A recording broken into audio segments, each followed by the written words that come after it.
Hindi grammar के संपूर्ण जो पूरा निचोड़ है पार्ट वाइज हम कंप्लीट करेंगे। डेली यहाँ आपके 20 क्वेश्चन रहेंगे और 20 प्रश्नों में से आपका जान लेते हैं, आपका फीडबैक क्या है, आपका ओपिनियन क्या है।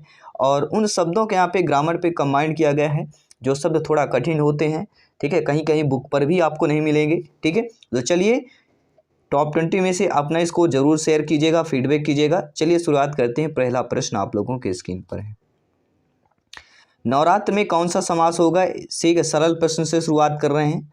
सभी लोग आपने अभी तक कमेंट भी कर दिया होगा। तो नवरात्र में कौन सा समास होता है, फटाफट अंदाज में कमेंट कीजिएगा। जी हाँ साथियों, तो नवरात्र, रात्रि मतलब सभी लोग जानते हैं रात और दिन होता है, लेकिन नौ मतलब क्या होता है, एक संख्यावाचक दे दिया गया है, ठीक है। नौ और रात्रि इन दोनों को अगर अलग किया जाए तो क्या हो जाता है, नवरात्रि, अर्थात नौ एक संख्या हो गया, रात्रि एक शब्द अलग हो गया, दिन और रात वाला। तो यहाँ पे हमारा कौन सा हो जाएगा, संख्यावाचक जब होता है तो हमारा कौन सा समास होता है। देखिए द्वंद्व में क्या होता है, दोनों जब पद प्रधान होते हैं, और द्विगु तब होता है जब संख्यावाचक होता है। तो यहाँ पे हम सेकंड ऑप्शन की बात करेंगे, वह सही हो जाएगा।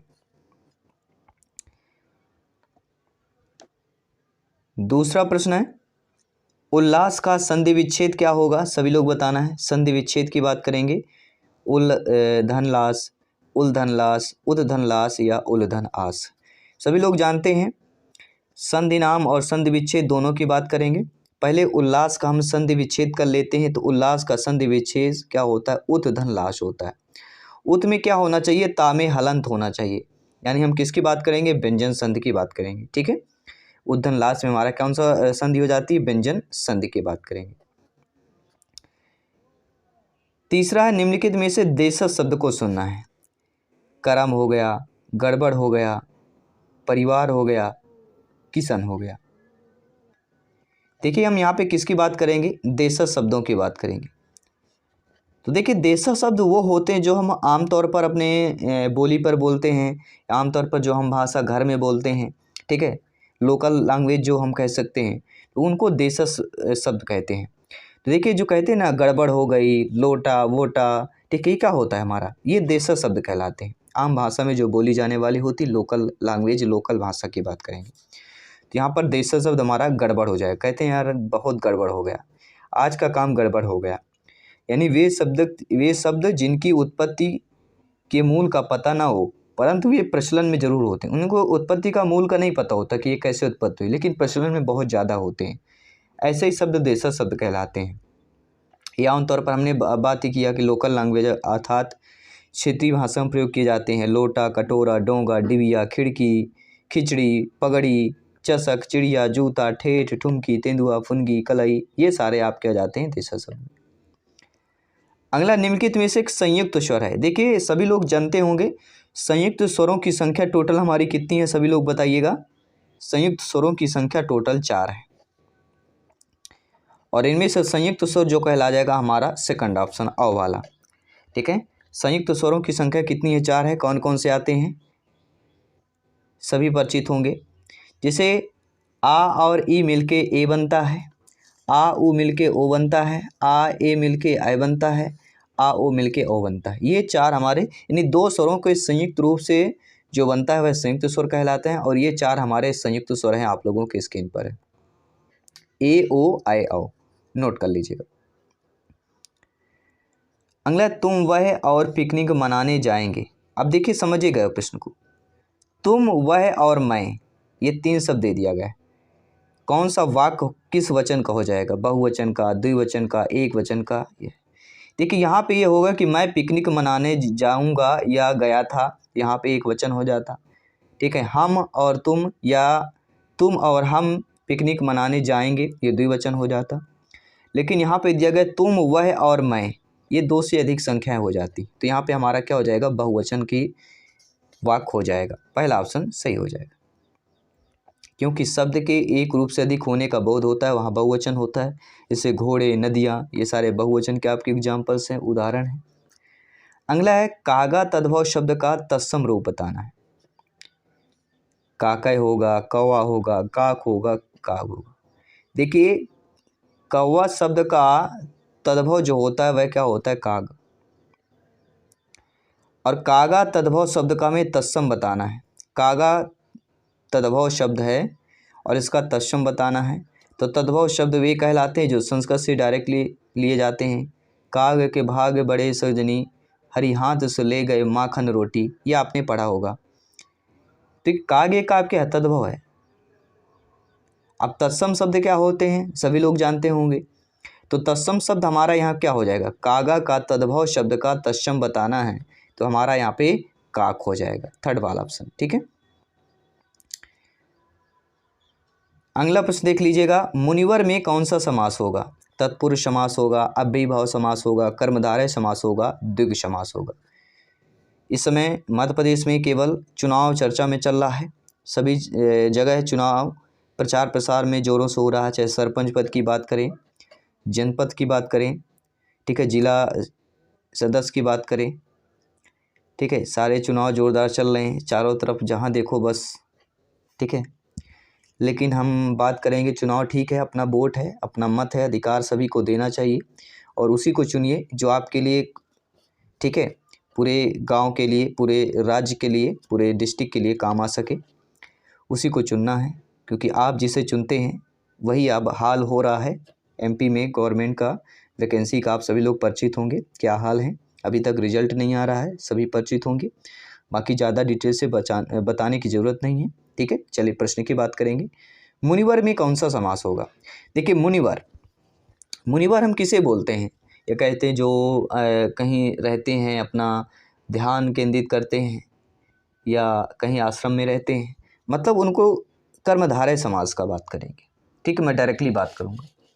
और कर्मधारय समास में क्या होता है, जिस समास में पूर्व पद विशेषण और उत्तर पद विशेष हो कर्मधारय समास होता है, जैसे काली मिर्च, नीलकमल, पीताम्बर, चंद्रमुखी, सद्मगुरु, उसी प्रकार मुनिवर भी आपका यहाँ पे कर्मधारय समास हो जाएगा। ठीक है, और जिसका पहला पद विशेषण, दूसरा पद विशेष अथवा एक पद उपमान और दूसरा पद उपमेय हो, वह हमारा कर्मधारय समास होता है, जो कि मुनिवर में दोनों ऐसा कंडीशन है। नाक में दम कर देना मुहावरे का अर्थ क्या होता है, सभी परिचित होंगे। नाक में दम कर देना मतलब बहुत परेशान करना, कहते हैं ना ये तो साला नाक में दम कर दिया है, अक्सर ये चोर को कहते हैं ना, चोर या जो कोई ऐसे होते हैं तो पुलिस वाले कहते हैं ये तो यार नाक में दम कर दिया है इसने। ठीक है, तो बहुत परेशान करना आपके फोर्थ ऑप्शन सही हो जाएगा। सभा कौन सी संज्ञा है, सभी कमेंट कीजिएगा मेरे प्यारे प्यारे भाइयों की, प्यारी प्यारी बहनें जिनका सपना है गवर्नमेंट एग्जाम को फतेह करना, प्रिपरेशन को बेहतरीन करना, सभी कमेंट कीजिएगा। तो सभा में कौन सी संज्ञा होगा, नाउन बताना है। सभा, टीम, समूह, ये सारे क्या होते हैं, समूहवाचक हो जाते हैं, क्योंकि ये ना तो यह व्यक्तिगत हुआ, तो ना ही द्रव्य होगा, ना ही जाति होता है। सभा एक ऐसा क्या होता है, समूहवाचक होता है, क्योंकि सभा में जब काफ़ी लोग होते हैं, कहते हैं आज सभा लगी है, सभा में काफ़ी लोग जाते हैं, 10, 12, 20, 50 कुछ व्यक्ति हो सकते हैं, तो यहाँ पे समूहवाचक संज्ञा हो जाएगा। अगला, उस वाक्य का चयन कीजिए जो अशुद्ध हो। दूध में क्या पड़ गया, गीता सबसे श्रेष्ठतम ग्रंथ है, ये हमारा थोड़ा लग रहा है कि सेकंड ऑप्शन जो है अशुद्ध दिया गया है। बाकी देखते हैं, वहाँ पहुँचने की व्यवस्था करें, मंत्रों का सही उच्चारण करें। तो गीता सबसे श्रेष्ठतम ग्रंथ है, इसका सही उच्चारण क्या हो जाएगा, हम बता रहे हैं, गीता सबसे श्रेष्ठ ग्रंथ है। क्या होना चाहिए, गीता सबसे श्रेष्ठ ग्रंथ है, ऐसा होना चाहिए शुद्ध रूप। ठीक है, क्या होगा, गीता सबसे श्रेष्ठ ग्रंथ है, शुद्ध रूप हमारा यह होगा, ना कि गीता सबसे श्रेष्ठतम ग्रंथ है। अगला प्रश्न है, अर्ध की दृष्टि से वाक्य में कितने भेद होते हैं, तो सभी परिचित होंगे। अर्ध की दृष्टि से देखा जाए तो वाक्य में जो भेद होते हैं वह हमारे 8 भेद होते हैं। कितने होते हैं, 8 भेद होते हैं। कौन कौन से भेद होते हैं, अर्ध के आधार पर वाक्य हमारा विधानवाचक वाक्य, निषेधवाचक वाक्य, प्रश्नवाचक वाक्य, विस्मयादिबोधक वाक्य, आज्ञावाचक और साथ ही साथ इच्छावाचक, संकेतवाचक, संदेहवाचक। ठीक है, तो अर्थ के आधार पर वाक्य हमारे वाक्य के भेद कितने होते हैं, 8 होते हैं। 8 का नाम आपने जान लिया। बात करेंगे अगले प्रश्न की।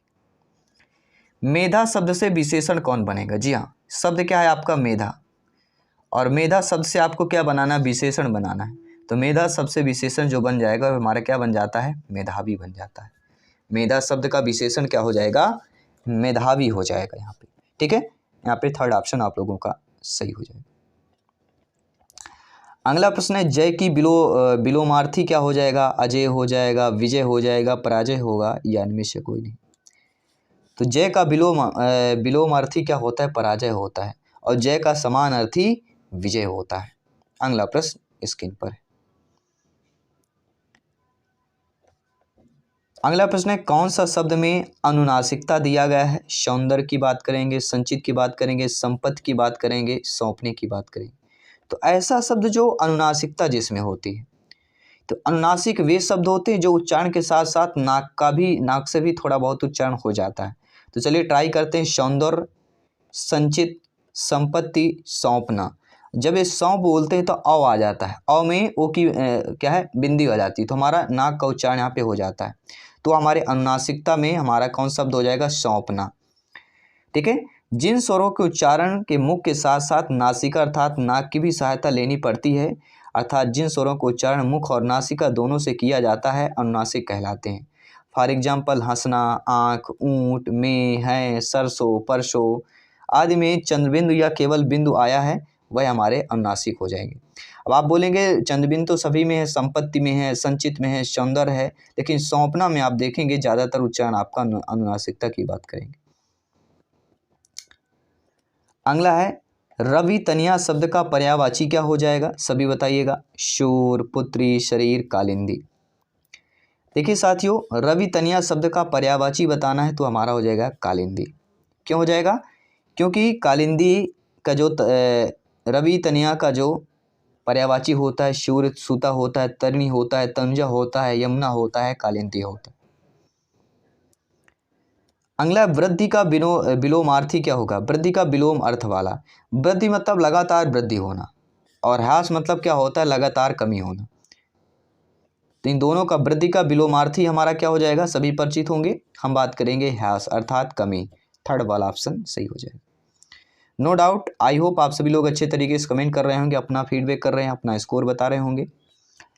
जिसे देखो वही खुश है वाक्य में जिसे और वही में कौन सा सर्वनाम है? जिसे और वही बताना। जिसे देखो वही खुश है, वाक्य हमारा क्या दिया गया है?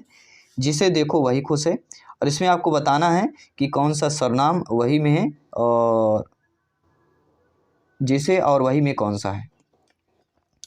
निश्चयवाचक, संबंधवाचक, अनिश्चयवाचक, या कह सकते हैं निजवाचक सर्वनाम। तो कौन सा सर्वनाम हो जाएगा?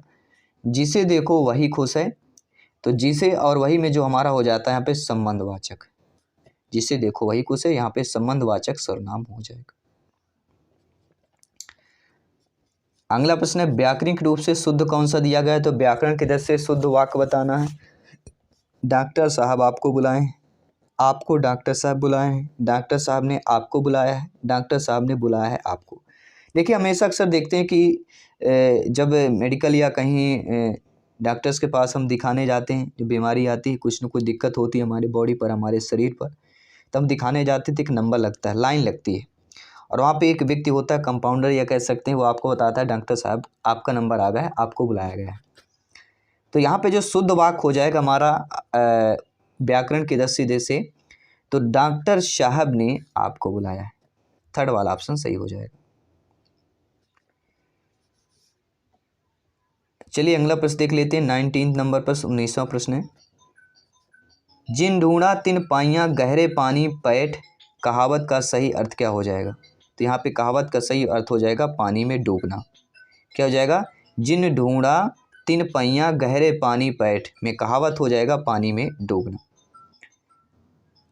अगला प्रश्न दिया गया है कि जिसमें बुढ़ापा ना आए उसके लिए एक शब्द का उत्तर क्या हो जाएगा? अजर होगा, युवक होगा, युवा होगा, अमर होगा। नीचे कमेंट बॉक्स में बताइए। और ये प्रश्न हम आप सभी के लिए मॉक क्वेश्चन के रूप में दे रहे हैं, आपको कमेंट करके बताना है। चाहे हम हिंदी की बात करें, संस्कृत की बात करें, लगभग ग्रामर लगभग सेम ही होती है। ठीक है, केवल लैंग्वेज का अंतर होता है, विच्छेद में थोड़ा प्रॉब्लम आ जाती है संस्कृत में। तो फूल में जो संज्ञा हमारी कहला जाएगी वह हमारी क्या कहलाएगी? फूल एक कैसा है? फूल यहाँ पे क्या हो जाएगा? जातिवाचक संज्ञा पर आ जाएगा। बी ऑप्शन यहाँ पर सही कर लेना। अगला ईमानदारी इनमें से कौन सी संज्ञा हो जाएगी? समूहवाचक है, भाववाचक है, व्यक्तिवाचक है। ठीक है, यहाँ जातिवाचक कह सकते हैं, दोनों सेम कर दिया गया है। ठीक है, तो ये चीज़ आपको कमेंट करके बताना है। ईमानदारी, कहते हैं ना व्यक्ति को ईमानदार होना चाहिए। अगर आप ईमानदार हैं तो कहीं भी आपको घबराने की ज़रूरत नहीं होती है, ठीक है। अगर आप सही हैं तो आप कभी घबरा नहीं सकते, ठीक है। सीना चौड़ा कर हमेशा चलते हैं, क्योंकि डर ये नहीं होता है। ईमानदारी आपके डर को दूर कर देती है। ईमानदारी शब्द में जो संज्ञा होती है वह कहलाता है पे भाववाचक। क्या हो जाएगा, आपके भाव क्या एक एनर्जी फील होता है, एक पॉजिटिव में चला जाता है, ठीक है, सकारात्मक तौर पर हो जाता है। तो यहाँ पे भाववाचक की बात करेंगे, ऑप्शन नंबर बी की बात करेंगे। आई होप सभी प्यारे मित्र अच्छे तरीके से समझ गए होंगे।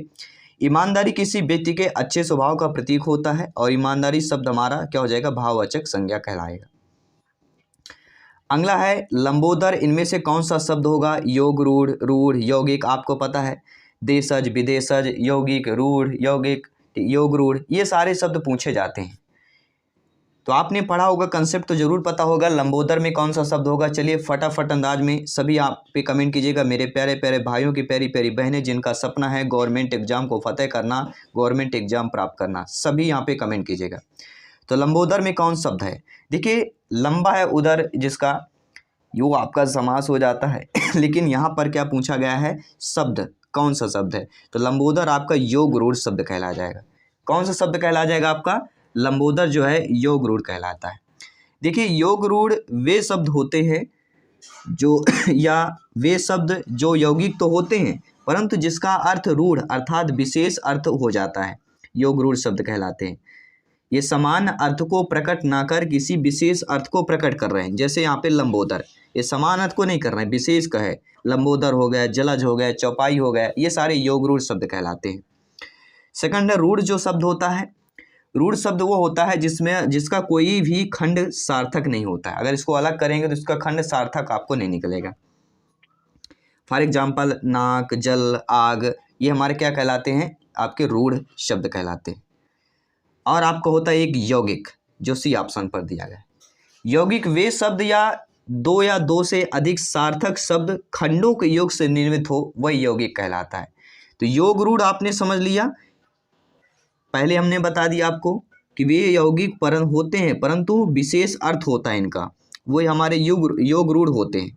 और यौगिक वे शब्द होते हैं दो या दो से अधिक सार्थक जो शब्द होते हैं या खंडों से बने हुए निर्मित शब्द होते हैं, यौगिक होते हैं। जैसे पाठशाला, पाठ और शाला, विज्ञान, बी और यहाँ पे ज्ञान हो जाएगा, ठीक है। और कह सकते हैं कि राजपुत, राज और पुत, ये हमारे यौगिक शब्द कहला जाएंगे, ठीक है। तो योग रूढ़ आपका लंबोदर हो जाएगा। सारे ऑप्शन को हमने डिक्लेयर कर दिया, चाहे आप योग रूढ़ पूछा जाए, चाहे रूढ़ पूछा जाए, चाहे यौगिक पूछा जाए, सारे आपसे बन जाएंगे। चलते हैं फोर्थ प्रश्न की तरफ। सोना इनमें से कौन सी संज्ञा होगी। जो सोना है, सोना चांदी, ये सोना वाला नहीं है जो रात्रि को सोया जाता है, ठीक है। शरीर को एक स्वास्थ्य कहते हैं, रेस्ट करने के लिए सोना, वो एक सोना अलग बात है, बेड रेस्ट कहला जाता है। लेकिन एक गोल्ड की बात की जा रही। सोना में कौन सा संज्ञा होगा, द्रव्यवाचक होगा, भाववाचक होगा, समूहवाचक होगा। देखिए सोना का क्या है, एक यहाँ पे क्या है, सोना को किस प्रकार हम कर सकते हैं। तो सोना हमारे एक नाप तोल पर आ जाता है, तो कौन सी संज्ञा कहलाएगी, तो यहाँ पे द्रव्यवाचक संज्ञा की कैटेगरी पर आपका सोना शब्द सोना संज्ञा हो जाएगा, वह होगा द्रव्यवाचक संज्ञा। पहला ऑप्शन सही हो जाएगा। अगला प्रश्न दिया गया कि मैं इनमें से कौन सा पुरुष हूँ। देखिए जो मैं शब्द है, ये मैं आपको बताना है इनमें से कौन सा पुरुष है, उत्तम होगा, अन्य होगा, मध्यम होगा। कहते हैं ना, श्री कृष्ण ने कहा था कि मैं सब हूँ, मैं ही ईश्वर हूँ, मैं ही करता हूँ, मैं ही डरता हूँ, मैं ही नाश करता हूँ, मैं ही बनाता हूँ, उन्होंने कहा था। तो मैं एक अहम हो जाता है, ईगो टाइप का हो जाता है। जो मैं शब्द है ना, ये ईगो आपका क्रिएट कर देता है। तो इनमें से कौन सा पुरुष है, मैं में कौन सा पुरुष होता है, सभी बताइएगा। तो मैं में यहाँ पे उत्तम पुरुष हो जाएगा, क्या हो जाएगा, उत्तम पुरुष मैं पर हो जाएगा। अगला प्रश्न है, आप में इनमें से कौन सा सर्वनाम होगा। जी हाँ, आप जो शब्द है इनमें से आपको सर्वनाम बताना है, कौन सा सर्वनाम होगा, सभी कमेंट करके बताइए। आप में कौन सा सर्वनाम होगा, निश्चयवाचक, निजवाचक, अनिश्चयवाचक या समूहवाचक। तो आप में हमारा क्या हो जाएगा, यहाँ पे निजवाचक की बात करेंगे। कहीं कहीं आपको निश्चयवाचक मिलेगा लेकिन निजवाचक यहाँ पे सार्थक हमारा हो जाएगा, बी ऑप्शन सही हो जाएगा।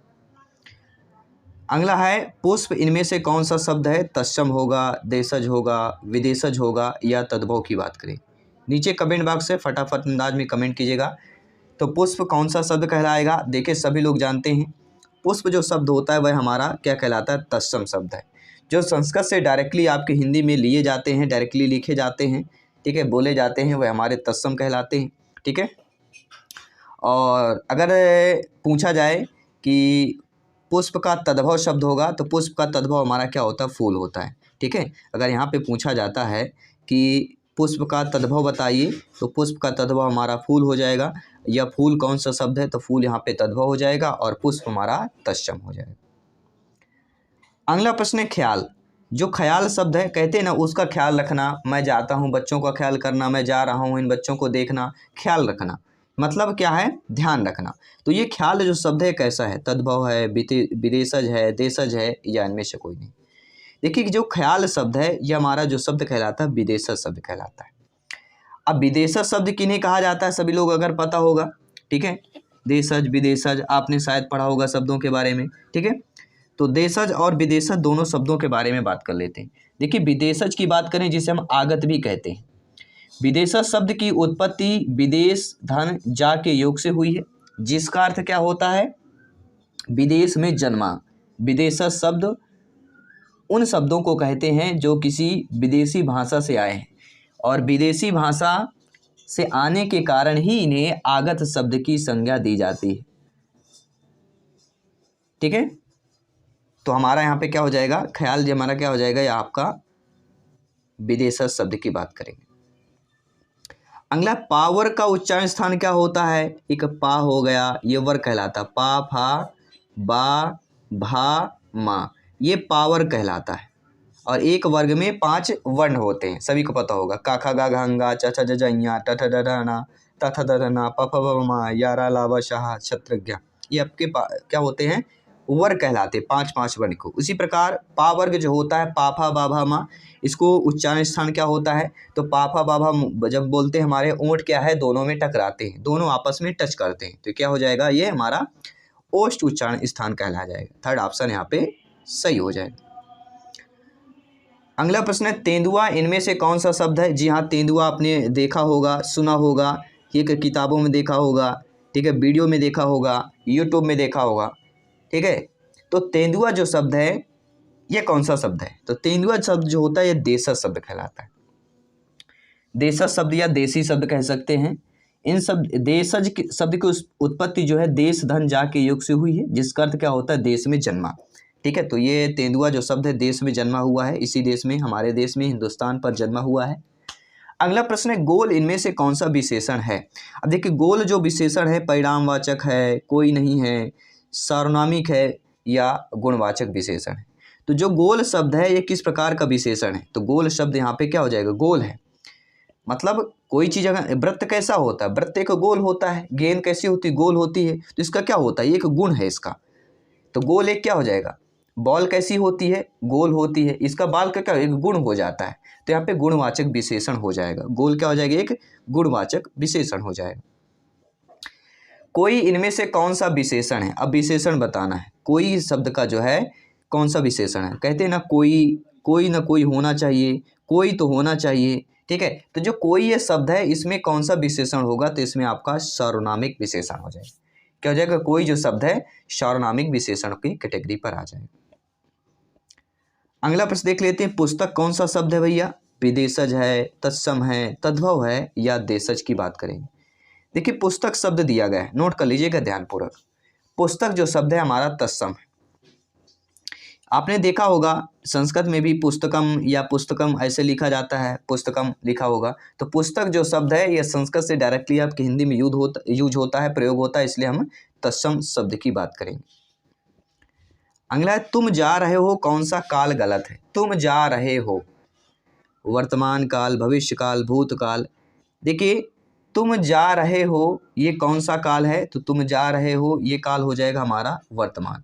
क्या तुम जा रहे हो, जहाँ रहा रहे होता है क्या होता है, वर्तमान काल होता है, ठीक है, HMR। तो वर्तमान काल की बात करेंगे, तुम जा रहे हो मतलब ना तो तुम गए थे ना ही तुम जाओगे, तुम क्या है चल रहे हो, जा रहे हो अभी, तो वर्तमान हो गया, प्रेजेंट की बात करेंगे, तो पहला ऑप्शन हमारा सही हो जाएगा। अगला नाक में कौन सा लिंग होगा। जी हाँ, नाक शब्द है, इसमें स्त्रीलिंग होगा, पुल्लिंग होगा, एवं अभी दोनों होगा, या इनमें से कोई नहीं होगा। तो नाक शब्द में आपको बताना है कौन सा लिंग होगा, सभी बताइएगा। तो नाक जो शब्द है इसमें कौन सा लिंग होता है, स्त्रीलिंग होता है। ठीक है, पहला ऑप्शन यहाँ पे सही कर लेना। नाक शब्द जो है शरीर के अंग पुल्लिंग होते हैं, जैसे हाथ, पैर, गला, अंगूठा, कान, सिर, मस्तिष्क, मुंह, घुटना, हृदय, दांत, ये हमारे पुल्लिंग होते हैं। लेकिन अपवाद स्वरूप जीभ, आंख, नाक, उंगलियां, ये जो स्त्रीलिंग शब्द कहलाते हैं। अपवाद स्वरूप कौन कौन से स्त्रीलिंग हमारे शरीर पर शब्द हैं? जीभ, आंख, नाक, उंगलियां, ये 4 ऐसे शब्द हमारे बॉडी के शरीर में जो स्त्रीलिंग शब्द कहलाते हैं। और सभी लोग जानते हैं लिंग संबंधी काफ़ी बार प्रश्न पूछ लिए जाते हैं, रिपीटेड प्रश्न है आप सभी के लिए। समास कितने प्रकार के होते हैं? बहुत ही सिंपल साधारण सा प्रश्न है। समास कितने प्रकार के होते हैं, सभी बताइए। बहुत ही आसान सा प्रश्न है। समास का जिक्र हो चुका है, तो आप सभी लोग जानते हैं समास 6 प्रकार के होते हैं। कौन कौन से समास होते हैं ये भी आप परिचित होंगे। समास के प्रकार या भेद, टाइप्स ऑफ 6 की बात करेंगे। अव्ययी भाव, तत्पुरुष समास, कर्मधारय, द्विगु समास, द्वंद्व समास और आपका 6वां होता है बहुव्रीहि समास। इसके बाद आपका अगला प्रश्न है, नवयुवक में कौन सा समास है? जी हाँ, नवयुवक शब्द कहते हैं ना, नवयुवक शब्द है, नवयुवक है मतलब जवान है। नवयुवक या नवयुवकी की बात करेंगे, युवती कहते हैं, नवयुवक या नवयुवती। ठीक है, तो ये नवयुवक जो शब्द है ये कर्मधारय होगा, समास होगा, द्विगु होगा, बहुव्रीहि होगा, द्वंद्व, कौन सा समास होगा? देखिए नवयुवक, युवक कैसा है? नया है, मतलब इसका क्या हो जाएगा? यहाँ पे कर्मधारय समास की बात करेंगे। कर्मधारय समास का हम जिक्र कर चुके हैं कि जिस समास में पूर्व पद विशेषण और उत्तर पद विशेष होता है कर्मधारय समास कहलाता है। ठीक है, जैसे काली मिर्च, नीलकमल, चंद्रमुखी, सद्गुण, पीताम्बर, नवयुवक, ये हमारे क्या हो जाएंगे? कर्मधारय समास की बात करेंगे। और बहुव्रीहि समास का भी आप जानते होंगे शायद, जिस समास में दोनों पदों के माध्यम से एक विशेष या तीसरे का अर्थ होता है, वहाँ पे हमारा क्या होता है? बहुव्रीहि समास होता है। जैसे महात्मा, लंबोदर, गिरधर, नीलकंठ, ठीक है, ये हमारा बहुव्रीहि होगा। और द्वंद्व समास जो होते हैं दोनों पद प्रधान होते हैं, और द्विगु में क्या होता है? संख्यावाचक होता है, सभी परिचित होंगे। ठीक है, चलिए जैसे नवरत्न, त्रिभुवन, शतमंजिल, ये हमारे क्या हो गए? द्विगु समास के एग्जाम्पल हो जाएंगे। अगला प्रश्न है, प्रतिदिन में कौन सा समास होगा? जी हाँ, प्रतिदिन, द्विगु, बहुव्रीहि, अव्ययी भाव, द्वंद्व।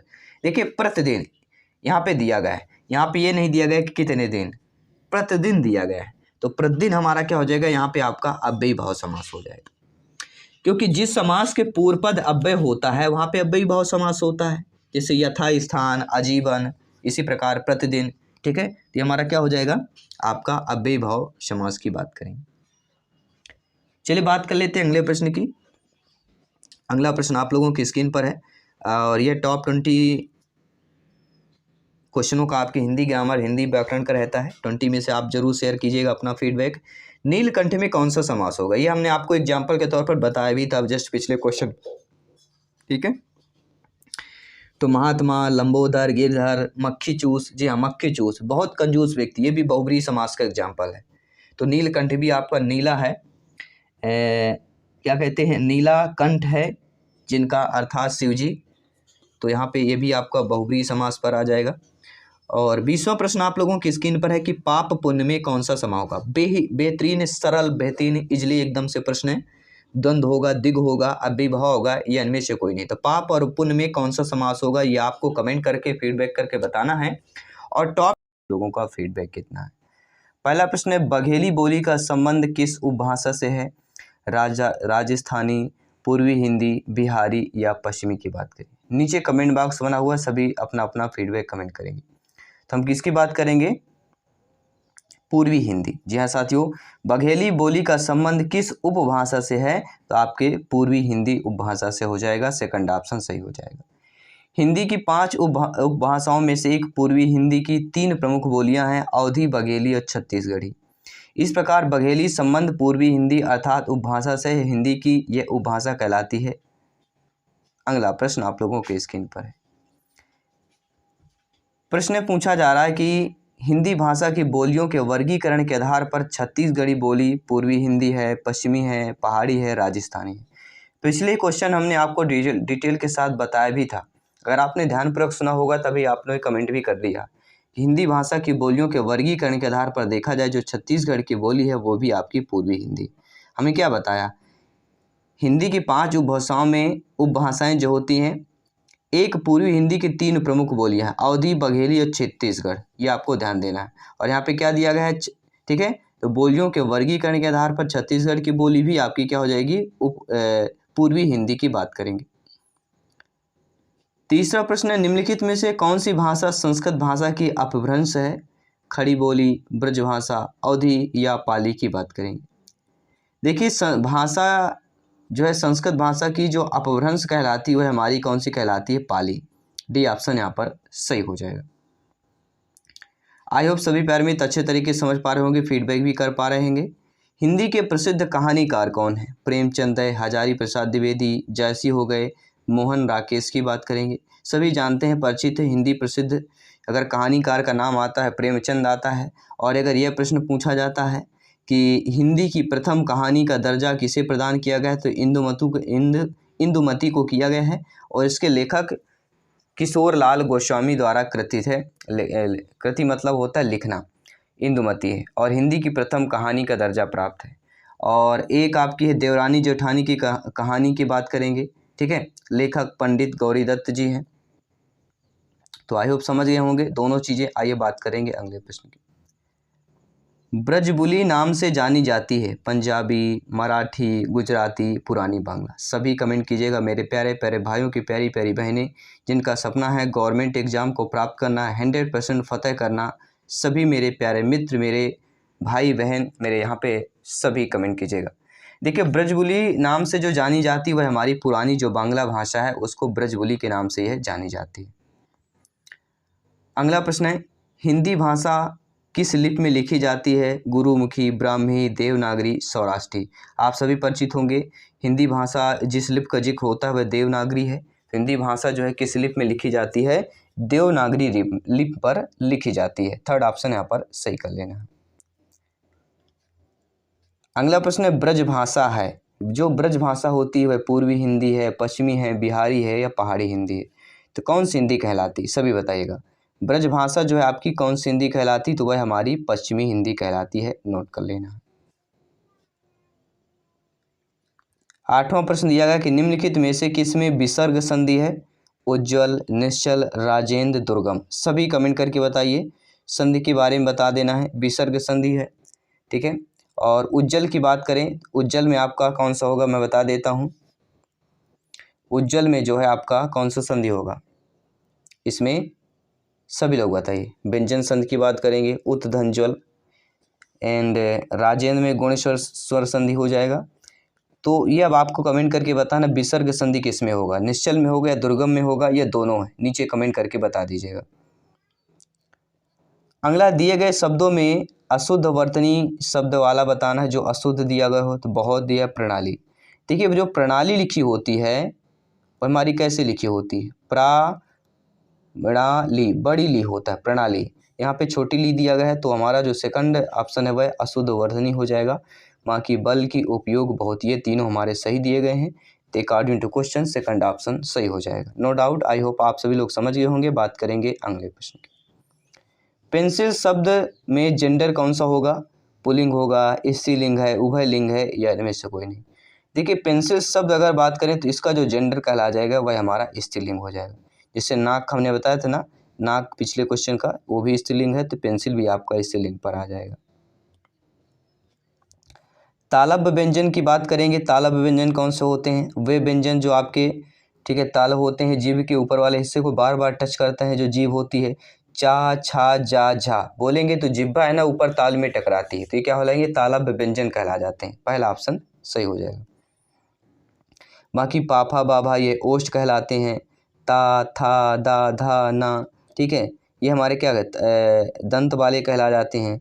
टा, ठा, डा, ढा, ना, ये क्या कहलाएंगे, सभी लोग अब आप कमेंट करके बताइए। ये जो सेकंड ऑप्शन है इनका जो उच्चारण स्थान क्या होगा, टा, ठा, डा, ढा का, ये आपको कमेंट करके बताना है। अगला प्रश्न है, अर्थ के अनुसार संयुक्त क्रिया के कितने भेद होते हैं। यहाँ पे संयुक्त क्रिया के भेद पूछा जा रहा है, तो अर्थ के आधार पर संयुक्त क्रिया के 99, पहला ऑप्शन सही हो जाएगा। अगला दिया गया कि वा का उच्चारण स्थान कौन सा है, दंतोष्ठ, मूर्धा, तालु, कंठ। देखिए जब भी वा की बात करते हैं तो आप सभी लोग परिचित होंगे, वा का उच्चारण स्थान क्या होता है, दंतोष्ठ हो जाता है। यहाँ पे आप लोगों का पहला ऑप्शन सही हो जाए। स्वतंत्र सत्ता धारण ना करने वाले शब्द क्या कहलाते हैं? जी हाँ, ऐसे शब्द जो स्वतंत्र सत्ता धारण करने वाले नहीं होते। कल हमने बताया था वे शब्द दो या दो से अधिक सार्थक शब्द खंडों के योग से निर्मित होते हैं, यौगिक शब्द कहलाते हैं। और यौगिक वे शब्द होते हैं जो स्वतंत्र सत्ता धारण नहीं करते हैं। बाकी आपका रूढ़ शब्द है जो कोई खंड सार्थक नहीं होता है और परंपरा से किसी विशिष्ट अर्थ में चले जाते हैं, जैसे नाक, जल, आग आदि हमने बताया था। ये हमारे क्या कहलाते हैं? रूढ़ शब्द कहलाते हैं। ठीक है। और रूढ़ के बाद अब आता है योग रूढ़। तो वे शब्द जो यौगिक तो होते हैं परंतु इनका अर्थ जो है रूढ़ या विशेष अर्थ हो जाता है। योग रूढ़ जैसे लंबोदर, जलज, ठीक है, ये योग रूढ़ होते हैं। तो यहाँ पे वे शब्द जो स्वतंत्र सत्ता धारण ना करने वाले शब्द कहलाते हैं वह हमारे यौगिक शब्द कहलाते हैं। इनमें से कौन सा शब्द जो है पुल्लिंग में होगा? देखिए जो गिलास शब्द दिया गया ये हमारे पुल्लिंग पर आ जाएगा। अगर किसी भी प्रश्न पर, किसी भी ऑप्शंस पर अगर आपका डाउट है, बेफिक्र आप कमेंट कर सकते हैं। आपका एक एक कमेंट फीडबैक सर्वोपरि है, श्रीमान है। जयस्वाल सर, अभिनंदन, स्वागत करते हैं। ता का उच्चारण क्या होता है? ता, था, दा, धा, ना। तो यहाँ पे हम दंत की बात करेंगे। ठीक है, आइए बात करेंगे अगले प्रश्न की। इनमें से कौन सा शब्द संज्ञा से बना हुआ विशेषण नहीं है? देखिए आप सभी लोग परिचित होंगे अच्छे तरीके से कि अपमानित, नियमित और वार्षिक संज्ञा से बने हुए विशेषण हैं, लेकिन अपमान जो शब्द है यह संज्ञा से बना हुआ विशेषण आपका नहीं है। अगला प्रश्न यहाँ पर दिया गया है, पा वर्ग का उच्चारण स्थान क्या होता है? पा, फा, बा, भा हमने बताया था ओष्ठ उच्चारण स्थान की बात करेंगे तो पा वर्ग का उच्चारण स्थान ओष्ठ होता है। थर्ड ऑप्शन सही हो जाए। अगला प्रश्न है, इनमें से कौन सा शब्द पुल्लिंग से बना हुआ स्त्रीलिंग है? काली, बड़ा, ऐसा या इनमें से कोई नहीं। देखिए अगर हम एक शब्द लिखेंगे काला, तो काला यहाँ पे क्या हो जाएगा? हमारा पुल्लिंग पर आ जाएगा। और इसमें अगर बड़ी ई की मात्रा चढ़ा दी जाती तो हमें क्या हो? स्त्रीलिंग पर बन जाता। तो काली यहाँ पे स्त्रीलिंग है और काला हमारा क्या हो जाएगा? पुल्लिंग पर आ जाएगा।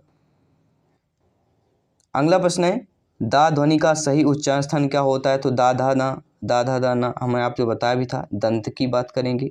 ठीक है, पहला ऑप्शन सही हो जाएगा।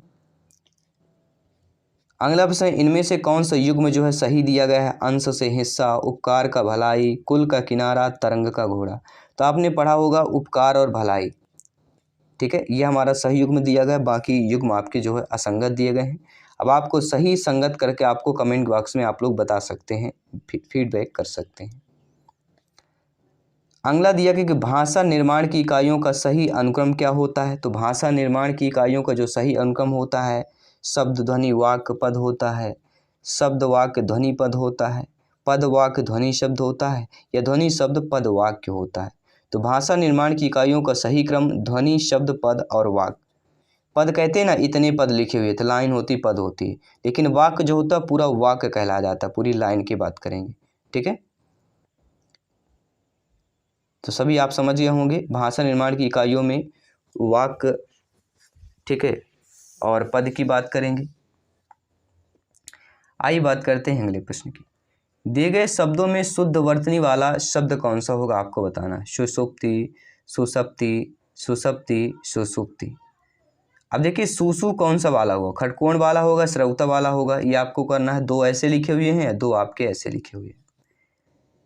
इनमें से शुद्ध वर्तनी वाला आपको चयन करना है। तो शुद्ध वर्तनी हमारा सुसुप्त क्या हो जाता है? फोर्थ ऑप्शन यहाँ पे सही हो जाएगा। आई होप आप समझ गए होंगे। आइए बात करते हैं अगले प्रश्न की। अगला प्रश्न है, परोपकार में प्रयुक्त संधि का नाम बताइए। विसर्ग संधि है, गुण संधि है, वृद्धि है, यौन संधि हो जाएगा। परोपकार, पर धन उपकार, आ और उ मिलके ओ में परिवर्तित हो जाता है। किस संधि की बात करेंगे? ठीक है, चलिए बताइए। आ और उ मिलके ओ में परिवर्तित हो जाए वह कौन सा संधि होता है?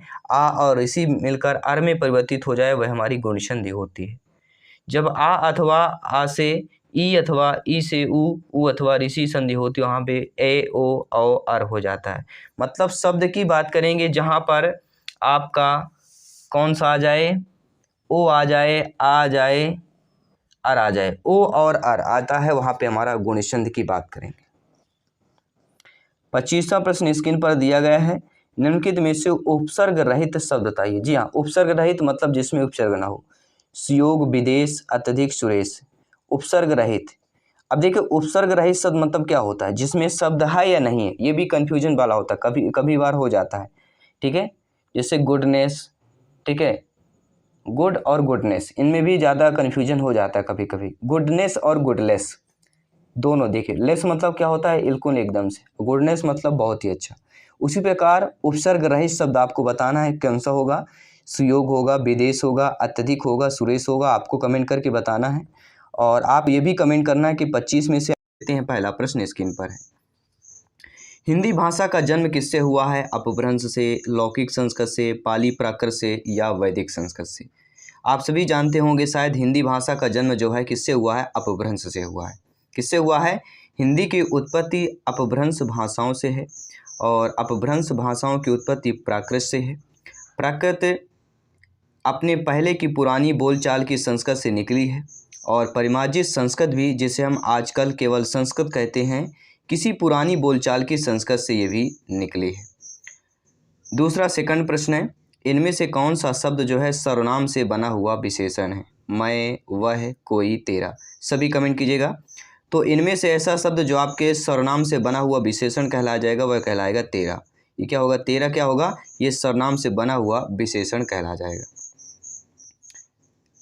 अगला प्रश्न दिया गया है कि प्रश्न पूछा जा रहा है कि हिंदी खड़ी बोली किस जिला में बोली जाती है? रामपुर में, मेरठ में, देहरादून में, उपरोक्त सभी में।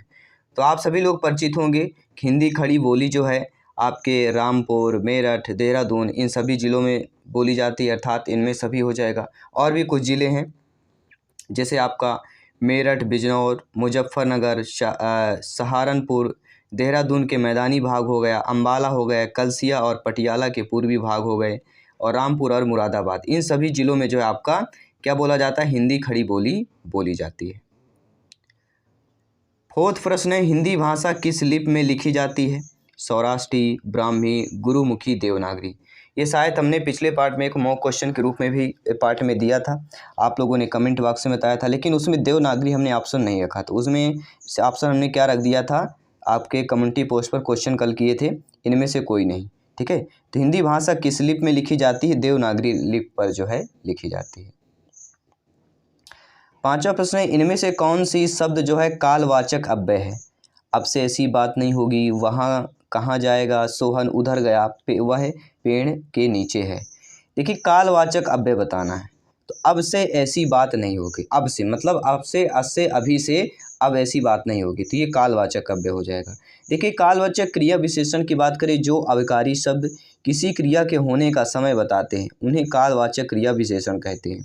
जैसे परसों, पहले, पीछे, कभी, अब तक, अभी अभी या बार बार, ये क्या कहलाते हैं? कालवाचक क्रिया विशेषण की पहचान है। अगला, भारतवर्ष में हिंदी को आप किस वर्ग में रखेंगे? राजभाषा में, राष्ट्रभाषा में, विभाषा में या तकनीकी भाषा में?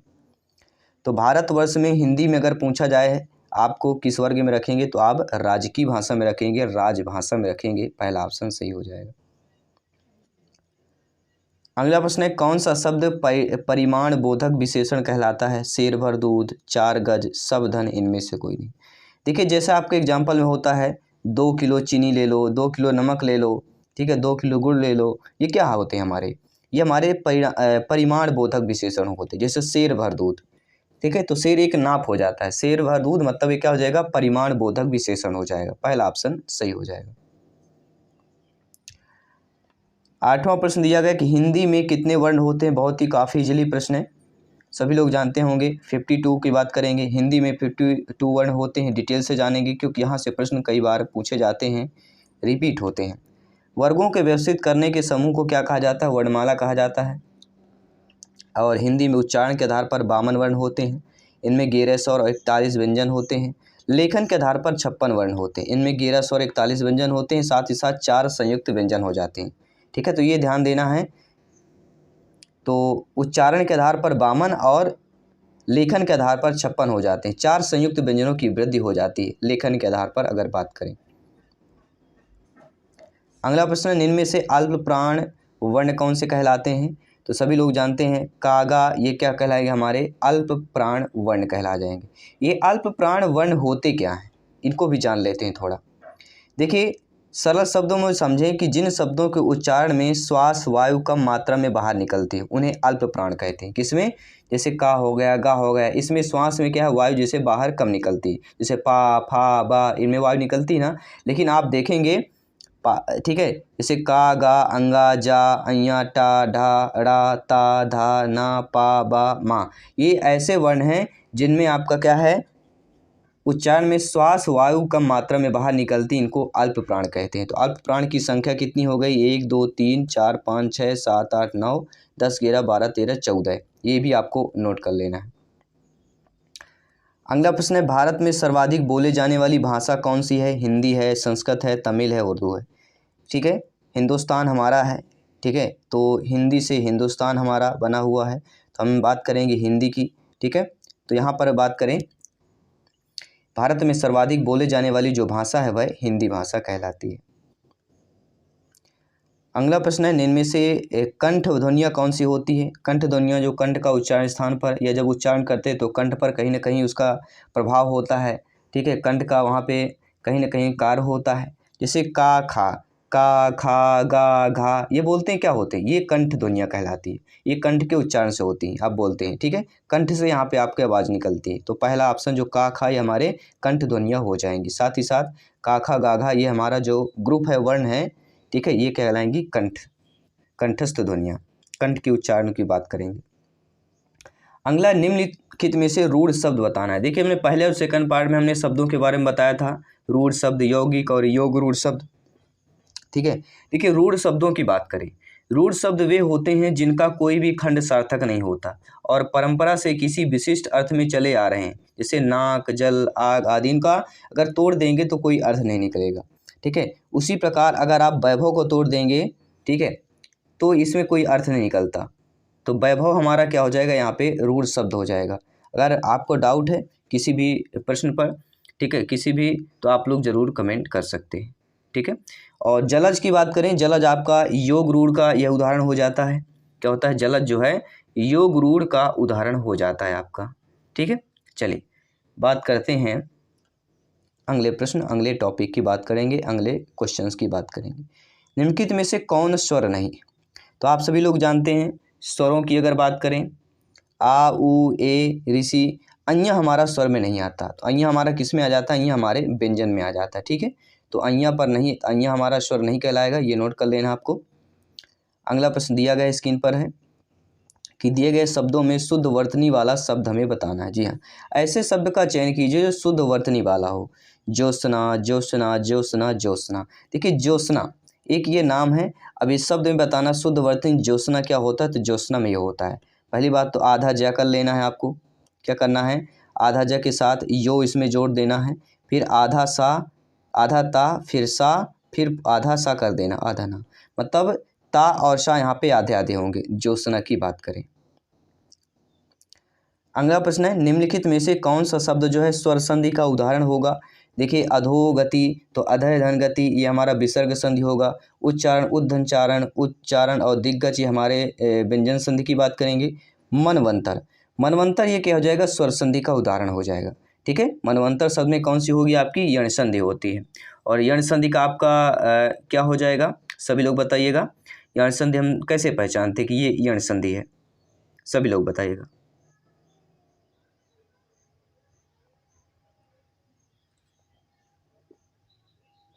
सभी लोग फटाफट अंदाज में बता दीजिएगा। देखिए, जब छोटी, बड़ी, छोटा ऊ, बड़ा ऊ, ऋषि के आगे कोई भी भिन्न स्वर आता है तो उसे क्रमशः या वा राला में परिवर्तित हो जाता है। इसे हम यण संधि कहते हैं। इसी को मनवंतर की बात करेंगे। निम्नलिखित में से टा वर्ग नहीं है। टा, ठा, डा, ढा, अड़ा, ये टा वर्ग कहलाते हैं, मतलब घा हमारा नहीं आता है। टा वर्ण में क्या आते हैं? एक टा, ठा, डा, ढा, ये टा वर्ग कहलाएगा, लेकिन घा आपका टा वर्ग नहीं कहला जाता है। का, खा, गा, घा, ये का वर्ग कहला जाता है। ठीक है, घा हमारा किस वर्ग का कहलाएगा? का वर्ग, का, खा, गा, घा। ठीक है, ये हमारे का वर्ग का वर्ण कहला जाएगा। निम्नलिखित शब्दों में से किसमें स्वर संधि है? अत्यो में, रजनीश में, रजनीश में हो जाएगा। रजनीश में हम यहाँ पे स्वर संधि हो जाएगा। रजनीश का संधि विच्छेद क्या होता है? रजनी धन ईश, रजनीश। यहाँ पे दीर्घ स्वर संधि की बात करेंगे। निम्नलिखित में से किस पद में इक प्रत्यय लगने से बने हुए इनमें से कौन सा पद जो है गलत हो जाएगा? इक प्रत्यय लगाना है, सभी ध्यानपूर्वक समझिएगा और फीडबैक कीजिएगा। देखिए इक प्रत्यय में दैविक, सामाजिक, भौमिक, ये तीनों हमारे एक प्रत्यय लगाने पर सही बनते हैं। लेकिन पथिक में कोई ये शब्द आपने नहीं सुना होगा। पथिक, पथिक आपने सुना होगा, पथिक आपने सुना होगा, पथधन इक बराबर पथिक, लेकिन पथिक आपने नहीं सुना होगा। तो इक प्रत्यय आपका इसमें नहीं लगेगा। D option according to question सही हो जाएगा। अगला प्रश्न है अधय गति, अधय धन गति बराबर अधोगति किस संधि का उदाहरण है? ये प्रश्न कर चुके हैं। इस पर अधोगति लिखा हुआ था, तो ये हमारा क्या है? विसर्ग संधि की बात करेंगे, अधय धन गति। अगला प्रश्न है भाववाचक संज्ञा का नाम बताइए। तो लड़कापन, लड़काई, लड़कपन या लड़काईपन, इसमें भाववाचक संज्ञा का बताना। सभी लोग बताइए। आपका एक एक कमेंट, फीडबैक सर्वोपरि है, सम्मान है। जायसवाल सर आप सभी का अभिनंदन, स्वागत करते हैं। देखिए लड़कपन, लड़कपन में हमें भाववाचक संज्ञा हो जाएगा। कैसे होगा? देखिए भाववाचक संज्ञा की परिभाषा यह है कि किसी भाव, गुण, दशा या अवस्था का बोध कराने वाले संज्ञा शब्दों को भाववाचक संज्ञा कहते हैं। भाववाचक संज्ञा जो है शब्द सदैव एक वचन में ही प्रयुक्त होते हैं, ये भी ध्यान देना है। भाववाचक संज्ञा क्या होते हैं? सदैव जो है एक वचन में ही प्रयुक्त होते हैं। और भाववाचक संज्ञा शब्दों का बहुवचन बनाने पर जातिवाचक संज्ञा बन जाता है। यदि भाववाचक में बहुवचन संज्ञा बना देंगे तो वह क्या, कौन सा बन जाता है? जातिवाचक संज्ञा बन जाता है। अगला प्रश्न है, 5 प्रश्न और करेंगे। टॉप 25 हिंदी ग्रामर, हिंदी व्याकरण की एक क्लास है। अगला प्रश्न है निम्नलिखित शब्दों में से स्त्रीलिंग शब्दों का चयन करना है। यहाँ पे अपराध, अध्याय, स्वदेश, स्थापना। जी हाँ, निम्नलिखित शब्दों में से स्त्रीलिंग शब्दों का चयन करना है। तो स्थापना जो शब्द हो जाता है ये हमारा स्त्रीलिंग शब्द हो जाता है। डी ऑप्शन सही हो जाएगा। अगला प्रश्न है सच्चरित्रता किस मूल शब्द से बना हुआ है? तो सच्चरित्रता जो है जिस मूल शब्द पे बना हुआ है, सच्चरित्र है, चरित्र है, चरित्रता है या सच्चरित्र है। तो सच्चरित्रता की बात करें किस मूल शब्द से बना हुआ है? तो यह चरित्र मूल शब्द से बना हुआ है। चरित्र और यहाँ पे बात करेंगे सच, तो सच्चरित्रता की बात करेंगे। अगला प्रश्न है चिरायु शब्द में प्रयुक्त उपसर्ग बताना। जी हाँ, आपका शब्द दिया गया है चिरायु। अब चिरायु में आपका ची उपसर्ग होगा, चिर होगा, यु उपसर्ग होगा या आयु उपसर्ग हो जाएगा। सभी लोग कमेंट बॉक्स में बताइएगा। तो चिरायु शब्द में प्रयुक्त जो हमारा उपसर्ग हो जाता है वह कौन सा हो जाता है? चिर उपसर्ग हो जाता है। बी ऑप्शन यहाँ पर सही हो जाएगा। अगला प्रश्न है बहाव शब्द में प्रयुक्त प्रत्यय कौन सा हो जाएगा? बह हो जाएगा, हा हो जाएगा, आ हो जाएगा या आवा होगा। ठीक है, तो बहाव में यहाँ पे प्रत्यय पूछा जा रहा है। प्रत्यय उपसर्ग से आप जानते हैं एक प्रश्न जरूर पूछा जाता है। बहाव शब्द में जो प्रयुक्त प्रत्यय होता है वह आव यहाँ पे हो जाएगा। क्या होगा? आव हमारा क्या हो जाएगा? यहाँ पे प्रत्यय हो जाएगा। 25वां प्रश्न है जो आप लोगों की स्क्रीन पर है। प्रश्न पूछा जा रहा है धुंधला शब्द में प्रयुक्त आपका प्रत्यय बताना। जी हाँ, शब्द यहाँ पे धुंधला है। धुंधला में प्रत्यय धु होगा, धुंध होगा, ला होगा या इनमें से कोई नहीं। तो आपने ये शब्द सुना होगा कि अर्थ ये निकल रहा है धुंध या कोहरा, आपने सुना होगा। तो धुंध या कोहरा, तो धुंध धन ला, तो ला हमारा क्या हो जाएगा? यहाँ पे प्रत्यय हो जाता है। प्रत्यय क्या होता है? धातु के बाद जो लगता है प्रत्यय होता है, धातु के पहले जो लगता है वह क्या होता है? उपसर्ग होता है। तो उपसर्ग और प्रत्यय को आपने अच्छे तरीके से समझ लिया। इस प्रश्न का आपको कमेंट करके बता देना है, फीडबैक करके बताना। वैसे हम इसका आंसर बता चुके हैं, आई होप। ठीक है, और 25 में से निम्नलिखित में से कौन सा अशुद्ध शब्द दे दिया गया है? योगीराज, एकत्र, मंत्रिमंडल, नीरस। सभी बताइएगा। अशुद्ध शब्द का हमें चयन करना है, सभी यहाँ पे चयन कीजिएगा। योगीराज, एकत्र, मंत्रिमंडल, नीरस। यहाँ लगभग हमें सही शब्द दिखने को मिल रहा है, लेकिन मंत्रिमंडल यहाँ पहले मिसप्रिंट हुआ है। सही शब्द लिख दिया गया मंत्रिमंडल, ऐसे लिखा होगा। ठीक है, ऑप्शंस पर ऐसे लिखा होगा मंत्रिमंडल। ठीक है, तो छोटी त्री लिखा था लेकिन यहाँ पे डायरेक्टली आंसर ही यहाँ पे कर दिया गया है। तो यहाँ पे सारे कोई भी अशुद्ध यहाँ पे नहीं होंगे, सारे हमारे शुद्ध दिए गए हैं। आइए बात करेंगे दूसरे प्रश्न की। निम्नलिखित में से पूछा जा रहा है कि निम्नलिखित में से इच्छा का पर्यायवाची शब्द नहीं होगा। तो हमें ये आपका स्पुआ हो गया, लिप्सा हो गया, कामना हो गया, ये हमारे क्या कहलाते हैं, इच्छा के पर्यायवाची शब्द। लेकिन यातना जो दिया गया है ये हमारा क्या दिया गया है, यातना जो आप लोग देखेंगे, यातना आपका नहीं आता है। बाकी इच्छा, अभिलाषा, अभिप्राय, चाह, इप्सा, स्पृहा, इहा, वांछा, लिप्सा, लालसा, मनोरथ, आकांक्षा, अभीष्ट, ठीक है, ये सारे हमारे किसके आते हैं, कामना या इच्छा के पर्यायवाची हैं। तो यहाँ पे कौन सा नहीं होगा, तो यातना जो दिया गया है ये हमारा क्या होगा, पर्यायवाची शब्द नहीं होगा इच्छा का। अकॉर्डिंग टू क्वेश्चन सी वाला ऑप्शन जो है हमारा सही हो जाएगा। अगला प्रश्न, दोपहर में कौन सा समास होगा, तो यहाँ पे ऑलरेडी दे दिया गया है, सभी लोग बताइए कौन सा समास है, बहुब्री है, तत्पुरुष है, कर्मधारय है, द्विगु समास। देखिए दोपहर का मतलब क्या होता है, दो और पहर, मतलब दो पहर यहाँ पे दे दिया गया, ठीक है। तो दोपहर मतलब कहीं ना कहीं संख्यावाचक आ जाता है, और जहाँ पर संख्यावाचक होता है, ठीक है, तो वहाँ पे कौन सा आपका समास होता है, सभी लोग जानते हैं द्विगु समास होता है, ठीक है। तो यहाँ पे डी ऑप्शन आप लोगों का सही हो जाएगा।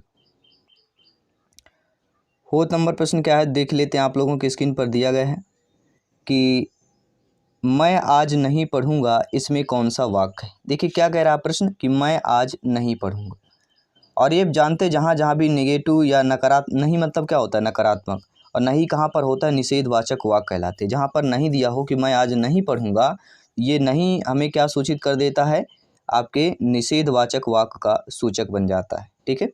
तो हमारा ऑप्शन यहाँ पे सेकंड वाला ऑप्शन सही हो जाएगा। 5वां प्रश्न है, ओह यह पिट गया, कौन सा वाक्य है। तो यहाँ पर देखिएगा, ओह यह पिट गया, संकेतवाचक वाक्य, विस्मयवाचक, विधिवाचक या विधिवाचक, दोनों सेम दे दिए गए हैं ऑप्शंस, ठीक है। तो ओह यह पिट गया, इसमें कौन सा वाक्य होगा, इसमें होगा विस्मयवाचक, जहाँ पर ओह लगा होता है, ठीक है, तो यहाँ पे क्या होता है, विस्मयवाचक वाक्य कहलाता है। 6ठा प्रश्न आप लोगों की स्क्रीन पर दिया गया है, सभी कमेंट कीजिएगा, आपका एक एक कमेंट, प्रत्येक भाई बहन शिक्षक बंधु का कमेंट फीडबैक सर्वोपरि है, शर्मान है। जयसवाल सर आप सभी का अभिनंदन स्वागत करते हैं। सभी मित्रों को जय हिंद, वंदे मातरम, इनकलाब जिंदाबाद। आपका एक एक कमेंट आपकी तैयारी को बेहतर करता जाता है, आपके स्कोर को बेटर करता जाता है, आपकी प्रिपरेशन को गुड से बेटर से बेस्ट करते जाता है। उत्पत्ति की रस से शब्दों के कितने भेद होते हैं, तो उत्पत्ति की रस से देखा जाए तो शब्दों के कितने भेद होते हैं, 7 होते हैं, 3 होते हैं, 4 होते हैं, 5 होते हैं, सभी कमेंट कीजिएगा। तो उत्पत्ति की दृष्टि से देखा जाए तो शब्दों के जो भेद होते हैं वे कितने होते हैं, 4 भेद होते हैं। अब आप बोलेंगे कौन कौन से भेद होते हैं, तो पहला होता है तत्सम, दूसरा तद्भव, तीसरा देशज और चौथा विदेशी या विदेशज होता है, ठीक है। तो उत्पत्ति के आधार पर हमारे शब्द के 4 भेद होते हैं। अगला प्रश्न है, छत्रक, छाछत्री का, त्रातशूल का, ज्ञानी, ये तीनों कौन से व्यंजन कहलाते हैं, संयुक्त व्यंजन, तावर्गीय व्यंजन, ऊष्म व्यंजन या इनमें से कोई। सभी कमेंट कीजिएगा। जी हाँ साथियों, देखिए छात्राज्ञा, ये जो हमारे व्यंजन कहलाते हैं, ये हमारे कौन से व्यंजन कहलाते हैं, संयुक्त व्यंजन कहलाते हैं। और आप जानते हैं कि संयुक्त व्यंजनों की संख्या कितनी है, टोटल हमारे 4 संयुक्त व्यंजन हैं, छाछत्री, त्रातशूल, ज्ञानी और एक क्या आता है, ठीक है, सभी लोग जानते हैं, ठीक है, ये बोल रहे हैं जो ऋषि वाला होता है वह आपका आता है, ठीक है, स्रा जिसे हम कहते हैं। से छा जो संयुक्त व्यंजन होता है किसके मेल से बनता है, का और खा के मेल से बनता है, ठीक है। इसी प्रकार त्रा जो है आधा ता और रा के मेल से बनता है। इसी प्रकार जो ज्ञा बनता है, ठीक है, अइया और जा मिल के क्या है, सभी लोग जानते हैं, अइया और जा मिल के आपका कौन सा बनता है, ज्ञा संयुक्त व्यंजन बनता है। एंड स्रा का आधा सा और रा मिलके आपका स्रा का बनता है, जैसे श्रवण हम लिखते हैं ना, श्रवण लिखते हैं तो ये वाला शाह आ जाता है। तो हमारे संयुक्त व्यंजन 4 होते हैं, किन किन से मिलके बनता है ये भी हमने आपको बता दिया, क्योंकि एग्जाम में किसी भी टाइप से प्रश्न पूछा जा सकता है। अगला प्रश्न है, यदि तुम चलो तो मैं भी चलूं, यह कौन सा वाक्य होगा, निषेध वाक्य, विस्मयवाचक, संकेतवाचक या आज्ञावाचक। देखिए आप सभी लोग अच्छे तरीके से जानते हैं, यदि तुम चलो तो मैं भी चलूं, ये जो वाक्य हो जाता है, मतलब क्या है, अगर तुम चलोगे तो मैं भी चलूंगा, मतलब कहीं ना कहीं संकेत दिया जा रहा है, संकेत दिया जा रहा है कि कहीं ना कहीं अगर आप कमेंट करते हैं तो हम, ठीक है, आप कमेंट करते हैं तो और भी दोस्त कहते हैं मैं भी कमेंट करूंगा, ठीक है। तो कहीं ना कहीं यदि तुम चलो मैं भी चलूँ, ये वाक्य हमारा कैसा आ जाता है, निषेध, क्योंकि निगेटिव तो है नहीं, आज्ञा भी नहीं हो रही कि जाओ तुम इधर जाओ, जाओ, तुमको यहाँ जाना है, ये आज्ञा हो जाता है। लेकिन यहाँ पे क्या हो जाएगा, संकेत की बात करेंगे। ठीक है। अगला प्रश्न दिया गया कि स्वर्ग प्राप्त में कौन सा तत्पुरुष समास होगा? कर्म तत्पुरुष, संप्रदान, संबंध, करण। देखिए आप सभी लोग जानते हैं यहाँ पे कंफ्यूज बिल्कुल क्रिएट हो रहे हैं, लेकिन एग्जाम के पहले कंफ्यूजन यही सारी दिक्कतें आ जाती हैं। तो स्वर्ग से प्राप्त नहीं होता, स्वर्ग को, क्योंकि स्वर्ग को जाता है लोग। स्वर्ग को प्राप्त मतलब कहते हैं कोई जब डेथ हो जाता है तो उसको कहते हैं स्वर्ग से प्राप्त नहीं, स्वर्ग को प्राप्त हो गया। तो कर्ता ने कर्म को, ठीक है, तो कर्म तत्पुरुष हो जाएगा। तो यहाँ पे विच्छेद क्या हो जाएगा, को के अर्थ की बात करेंगे। ठीक है, चलिए अगला प्रश्न देख लेते हैं। विशेषण कितने प्रकार के होते हैं? 8 प्रकार के, 4 प्रकार के, 5 प्रकार के, 2 प्रकार के होते हैं। नीचे कमेंट बॉक्स बना हुआ है, सभी फटाफट अंदाज में अपना अपना फीडबैक बताइए, अपने स्कोर को बेहतर कीजिए, अपनी तैयारी को जांचिए और परखिए। ठीक है, तो विशेषण कितने प्रकार के होते हैं? विशेषण 4 प्रकार के होते हैं। अब आप बोलेंगे कौन कौन से होते हैं? तो पहला विशेषण होता है गुणवाचक विशेषण, संख्यावाचक विशेषण, परिमाणवाचक विशेषण और सर्वनामिक विशेषण। तो विशेषण हमारे 4 प्रकार के होते हैं। यथासंभव में कौन सा समास हो जाएगा? समास से भी प्रश्न आते हैं। तत्पुरुष हो गया, कर्मधारय हो गया, अव्ययी भाव हो गया, द्विगु समास हो गया। ये ऐसे आपके शब्द जो लगातार आपके एग्जाम पर, कॉम्पिटिटिव एग्जाम पर पूछे जाते हैं, गवर्नमेंट एग्जाम में ग्रामर के जिससे देखा जाए। तो यथासंभव में कौन सा समास होता है? तो सभी लोग जानते हैं यथासंभव में अव्ययी भाव समास होता है। थर्ड ऑप्शन यहाँ पे सही कर लेना। नो डाउट, आई होप आप लोग प्रत्येक प्रश्न को अच्छे तरीके से समझ पा रहे होंगे। अगला प्रश्न स्क्रीन पर है। वीणा पाणी में कौन सा समास होगा? कर्मधारय होगा, द्वंद्व समास होगा, बहुब्रीहि समास होगा या करण तत्पुरुष समास हो जाएगा? देखिए यहाँ पे वीणा पाणी दिया गया है, तो वीणा पाणी में जो समास होता है वहाँ पर बहुब्रीहि समास हो जाता है। और बहुब्रीहि समास का विच्छेद आप सभी को पता होगा। ठीक है, किसी तीसरे का अर्थ की बात करते हैं। ठीक है, अगला प्रश्न आप लोगों के स्क्रीन पर है। द्विअन्नी में कौन सा समास होगा? बहुब्रीहि होगा, अव्ययी भाव होगा, कर्मधारय होगा, द्विगु समास होगा। देखिए द्विअन्नी दिया गया है। द्विअन्नी मतलब एक अन्नी प्लस एक अन्नी जोड़ा जाए तो 2 अन्नी बनता है। ठीक है, पुरानी यह है जो हमारे आज जो रुपया 5 रुपये 10 रुपये चलता, पहले अन्नी चवन्नी ऐसे सारी चीज़ें चलती रहती थी। ठीक है, मुद्रा के चलन में पहले अन्नी, 2 अन्नी, 8 अन्नी, 4 आना, 8 आना, ये सारे चलते थे। द्विअन्नी में जो समास होता है, 2 अन्नी मतलब कहीं ना कहीं संख्या की बात कर रहे हैं, तो कहीं ना कहीं हम द्विगु समास की बात करेंगे। डी ऑप्शन यहाँ पर सही हो जाएगा।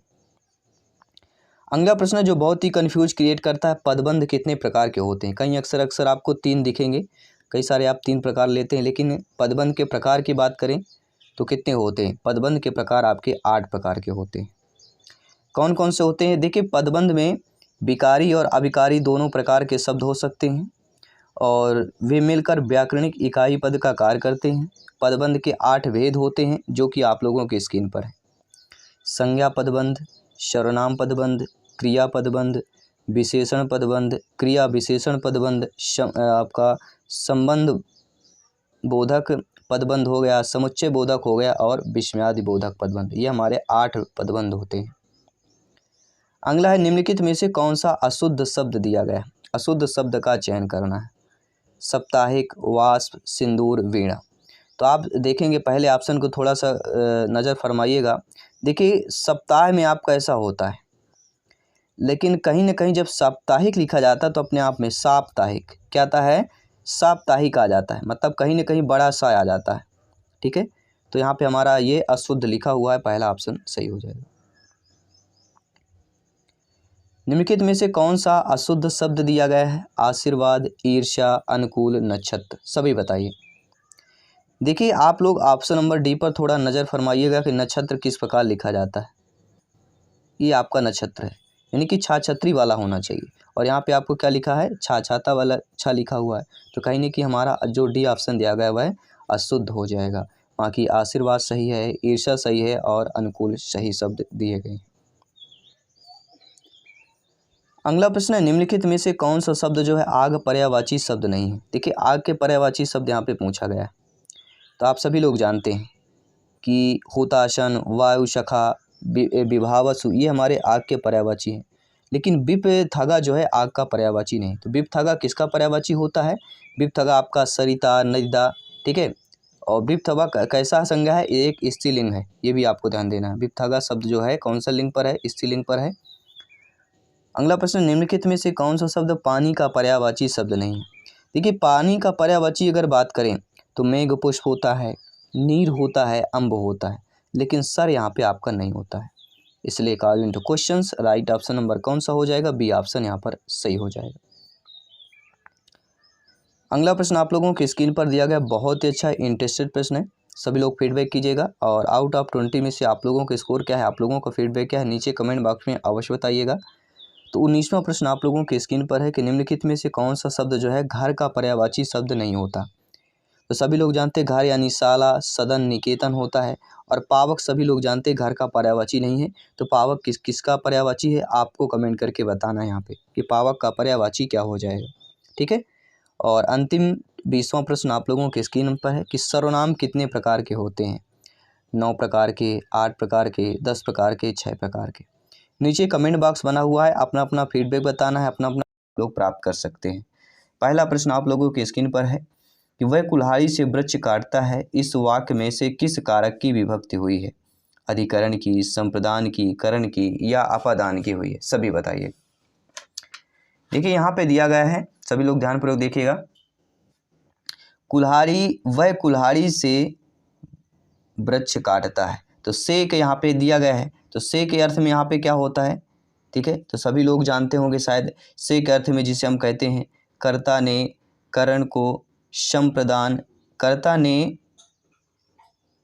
कर्म को करण से के द्वारा, तो जहाँ से आए, के आए, द्वारा आए, वहाँ में क्या होता है? सभी लोग बताइएगा, करण कारक होता है। ठीक है, तो यहाँ पे थर्ड वाला ऑप्शन हमारा सही हो जाएगा। वृक्ष कुल्हाड़ी से काटता है, इस वाक्य में किस कारक की विभक्ति हुई है? करण कारक की विभक्ति हुई है। दूसरा प्रश्न है, नेता शब्द का स्त्रीलिंग रूप क्या होगा? जी हाँ, आप देखते होंगे चुनाव का टाइम चल रहा है, काफ़ी नेता आपके घर आते होंगे और नेता के जो फीमेल कैंडिडेट आते हैं उनको क्या बोला जाता है? नेत्री, नेतिन, नेत्र या नेताजी ही बोला जाता है। देखिए, नेता या नेताजी दोनों पुल्लिंग में आते हैं, लेकिन नेत्री जो आ जाती है वह क्या होता है? नेता का स्त्रीलिंग नेत्री हो जाएगा। ठीक है, तो यहाँ पे पहला ऑप्शन सही हो जाएगा। चुनाव का माहौल है, ठीक है, आप सभी लोग जानते हैं। तीसरा प्रश्न है, सूर्योदय का सही संधि विच्छेद क्या होता है? सूर्योदय, देखिए सूर्योदय का जो सही संधि विच्छेद होता है वह होता है शूर धन उदय। क्या होता है? सूर्योदय का सही संधि विच्छेद शूर धन उदय होता है। अर्थात संधि की बात करें तो जहाँ पर आ से आ, से ई, उ के अर्थ में होता है, जहाँ पर ये समझ लीजिए ए, ओ और अर होता है। क्या है ये? पहचान है आपके गुणस्वर संधि का, एक ए और ओ होता है और आपका अर होता है। ये दो चीज़ें तीन चीज़ें आती हैं आपका, वहाँ गुणस्वर संधि की बात करते हैं। ठीक है, यहाँ पे आ उ मिलके ओ हो जाता है और आर इसी मिलके अर हो जाता है। ठीक है, तो ओ अर, तो सूर्योदय सूर्य की बात करेंगे और उदय की बात करेंगे। ठीक है, आ उ मिलके किस में प्रतीत होता है? यो में प्रतीत होता है। तो शूर धन उदय हमारा किस ऑप्शन में दिया गया है? थर्ड वाला ऑप्शन जो है हमारा सही हो जाएगा। गुण संधि, अगर संधि नाम पूछा जाता है तो गुण स्वर संधि हो जाएगा। अध्यापक शब्द का स्त्रीलिंग क्या होता है? जी हाँ, अध्यापिका, अध्यापकी, अध्यापका या अध्यापकी होता है। आप सभी मेरे प्यारे मित्र, प्यारे प्यारे भाइयों की प्यारी प्यारी बहनें, गृहिणी, सभी कमेंट कीजिएगा आउट ऑफ 20 में से आप लोगों का स्कोर क्या है, आप लोगों का फीडबैक क्या है। जी हाँ साथियों, आपका स्कोर जितना ज़्यादा बेटर होगा, आपकी तैयारी को यहाँ से पता चलता है कितनी गहराई है, कितनी आपके नॉलेज में, और अपने आप को नॉलेज में क्या करना है? बढ़ोतरी करना है, क्योंकि स्टडी कभी कम नहीं होता। ठीक है, और आपको पता है स्टडी में लगातार अभ्यास करते रहना चाहिए, रिपीटेड बहुत ही इंपॉर्टेंट है, प्रैक्टिस बहुत ही ज़रूरी है। तो अध्यापक शब्द का स्त्रीलिंग यहाँ पे क्या हो जाएगा? आपका अध्यापिका होगा, जैसा सभी लोग जानते होंगे। 9th 10th में अगर ग्रामर आपने अच्छी तरीके से पढ़ी होगी तो बस 10th लेवल तक की ही ग्रामर अगर बेहतरीन आपको उतने में ही समझ आता है, क्योंकि बेसिक चीज़ें वहीं पर आपको पता हो जाती हैं। दाता शब्द का स्त्रीलिंग क्या होता है? छात्री, दात्र, छात्री या दात्री। तो सभी लोग जानते होंगे दाता एक हमारा पुल्लिंग शब्द है और दात्री यहाँ पे इसका स्त्रीलिंग हो जाएगा। डी ऑप्शन यहाँ पर सही हो जाएगा। अगला प्रश्न है, तुम्हें राम के आने तक प्रतीक्षा करनी होगी, इस वाक्य में तक जो शब्द है कौन सा निपात दिया गया है? देखिए निपात, देखिए यहाँ पे निपात तक दिया गया है, तो ये जो निपात तक है ये बलदायक निपात है। यहाँ पे देखिए तुम्हें राम के आने तक परीक्षा करनी, जब हम तक बोलते हैं तो कहीं ना कहीं इस पर बल पड़ता है, बलपूर्वक, तो निपात समझ लेते हैं। ठीक है, तो निपात या पार्टिकल की परिभाषा क्या होती है? किसी भी बात पर अतिरिक्त भार देने के लिए जिन शब्दों का प्रयोग किया जाता है उन्हें क्या कहते हैं? निपात कहा जाता है। जैसे तक हो गया, मत, क्या, हाँ, भी, केवल, जी, ना, काश। ठीक है। उदाहरण के तौर पर जैसे तुम्हें आज रात तक रुकना ही पड़ेगा। तो यहाँ पे जो तुमने तो हद कर दी, तुमने तो हद कर दी, आप समझ गए होंगे आपने। चलिए बात करेंगे अगले प्रश्न। समुच्चय शब्द का सही संधि विच्छेद क्या होता है? सभी जानते होंगे समुच्चय शब्द का जो सही संधि विच्छेद क्या होगा? समुधनुच्चय, सम उत आय, सम उच्चय या समुच्चय। सभी बताइएगा। एक एक कमेंट फीडबैक आपका सर्वोपरि है, श्रीमान है जयसवाल सर, आप सभी का अभिनंदन स्वागत करते हैं। तो समुच्चय का जो सही संधि विच्छेद होता है वह होता है सम उत धन आय। ठीक है, समुच्चय की बात करेंगे। बी ऑप्शन यहाँ पर सही हो जाएगा। अगला प्रश्न है इंद्र शब्द का स्त्रीलिंग क्या हो जाएगा? इंद्रा, इंद्राणी, इंद्रानी या इंद्राणी। देखिए बहुत ही ज़्यादा कन्फ्यूज है। इंद्र शब्द के स्त्रीलिंग में बहुत ही ज़्यादा आपको कन्फ्यूज होता है। ठीक है, पुल्लिंग स्त्रीलिंग आपको पता है, काफ़ी बार यह प्रश्न पूछा जाता है। प्रत्यय उपसर्ग हो गए, ये सारी चीज़ें आपके एग्जाम पर पूछी जाती हैं और ये ऐसे टॉपिक है हर कॉम्पिटिटिव एग्जाम के लिए इंपॉर्टेंट है। ग्रामर एक ऐसा पार्ट होता है। ठीक है, तो चलिए सभी लोग यहाँ पे एक बताइएगा। जिन संज्ञा शब्दों से यथार्थ या कल्पित स्त्रीत्व का बोध होता है उन्हें स्त्रीलिंग कहते हैं। ठीक है, और पुल्लिंग में जहाँ पुल्लिंग का बोध होता है वहाँ पे पुल्लिंग कह देते हैं। यहाँ पे काफ़ी सारे बुक में आपको इंद्राणी मिलेगा जो कि सीबीएसई ने इसी को ही माना है। काफ़ी जगह आपको इंद्राणी भी मिलेगा। ठीक है, तो इंद्राणी यहाँ पे सीबीएसई ने थर्ड को माना है सही, तो हम थर्ड की तरफ ही जाएंगे। बात करेंगे अगले प्रश्न की। महेंद्र का संधि विच्छेद क्या होता है? महेंद्र, सभी बताइएगा फटाफट अंदाज में बताइए। महेंद्र शब्द का संधि विच्छेद क्या हो जाएगा? संधि, समास, ये तो नॉर्मल चीजें हैं, बचपन से पढ़ते आ रहे हैं। तो महेंद्र शब्द का ये भी आपका गुण स्वर संधि का उदाहरण है महाधन इंद्र। किस ऑप्शन में जाएगा? थर्ड वाला ऑप्शन हमारा सही हो जाएगा। अगला प्रश्न है माँ ने बच्चे को सुलाया, इस वाक्य में को किस कारक में विभक्ति आ गई? माँ ने किसको सुनाया? बच्चे को सुनाया। और विभक्ति में हम पढ़ते हैं, क्या क्या पढ़ते हैं? कर्ता ने कर्म को क्या आता है? को, कर्म। तो यहाँ पे क्या हो जाएगा? कर्म कारक की विभक्ति हो जाएगी। माँ ने बच्चे को सुलाया, तो को के अर्थ में कर्म कारक आता है। जैसे राम ने श्याम को मारा, यहाँ कर्ता क्या हो जाएगा? राम हो जाएगा। और यहाँ पे माँ ने बच्चे को सुलाया, तो माँ यहाँ पे कर्ता हो गई। ठीक है, और उसके सामने जो बच्चा दिया गया है, ठीक है, तो वह क्या हो जाएगा? फल हो जाएगा उसका।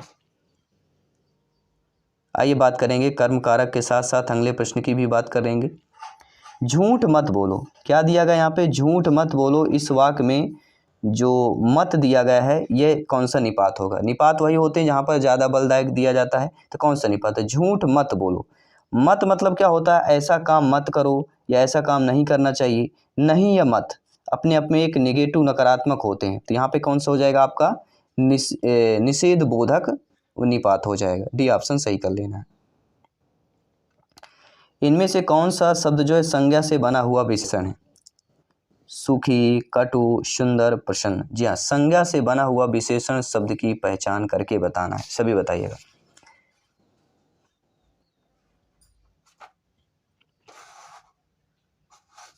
तो यहाँ पे जो सुखी शब्द दिया गया ये हमारा संज्ञा से बना हुआ विशेषण शब्द हो जाएगा।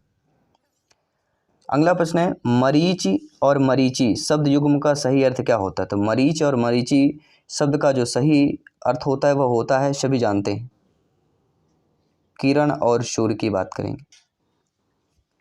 बी ऑप्शन सही हो जाएगा। ठीक है, मरीच का अर्थ होता है किरण और सूर्य छोटी चीज, और सूर्य मरीच मतलब धीरे धीरे प्रखर होती जा रही है। इनमें से कौन सा शब्द संज्ञा से बना हुआ विशेषण नहीं है? तो लौकिक, फैनिल, धूमिल, ये हमारे तीनों संज्ञा से बना हुआ विशेषण है, लेकिन प्राथमिक जो है संज्ञा से बना हुआ विशेषण नहीं, इसलिए according two questions D option सही हो जाएगा। देखिए संज्ञा अथवा सर्वनाम शब्दों की विशेषता, गुण, दोष, संख्या, परिमाण आदि बताने वाले शब्द विशेषण कहलाते हैं। जैसे छोटा, मोटा, पतला, बड़ा, काला, लंबा, दयालु, भारी, सुंदर, कायर, मीठा, कड़वा, एक, दो, कला, लाल, स्वच्छ, मेहनती, ये सारे क्या कहलाते हैं? हमारे संज्ञा अथवा सर्वनाम शब्दों की विशेषता जो बताते हैं हमारे विशेषण कहलाते हैं। अगला है आदि और आदि शब्द युग्म का सही अर्थ क्या हो जाएगा? इत्यादि आदिवासी, प्रारंभ आदिवासी, प्रारंभ अभ्यस्त या आदिवासी इत्यादि। देखिए आदि और आदि शब्द युग्म का जो सही अर्थ होता है वह प्रारंभ और क्या होता है? अभ्यस्त। आदि मतलब क्या होता है? प्रारंभ। आदि मतलब क्या है? बहुत ही आदि है, अभ्यस्त है। ठीक है, तो थर्ड ऑप्शन की तरफ हम जाएंगे। इनमें से कौन सा शब्द संज्ञा से बना हुआ विशेषण नहीं है? सभी बताइएगा फटाफट अंदाज में। देखिए रुचिकर, शुभंकर, लाभकर, ये तीनों हमारे क्या बने हुए हैं? संज्ञा से बने हुए हैं। लेकिन भयंकर जो है संज्ञा से बना हुआ विशेषण नहीं है शायद। ये आप लोग कमेंट करिए इस प्रश्न का सही फीडबैक क्या होगा।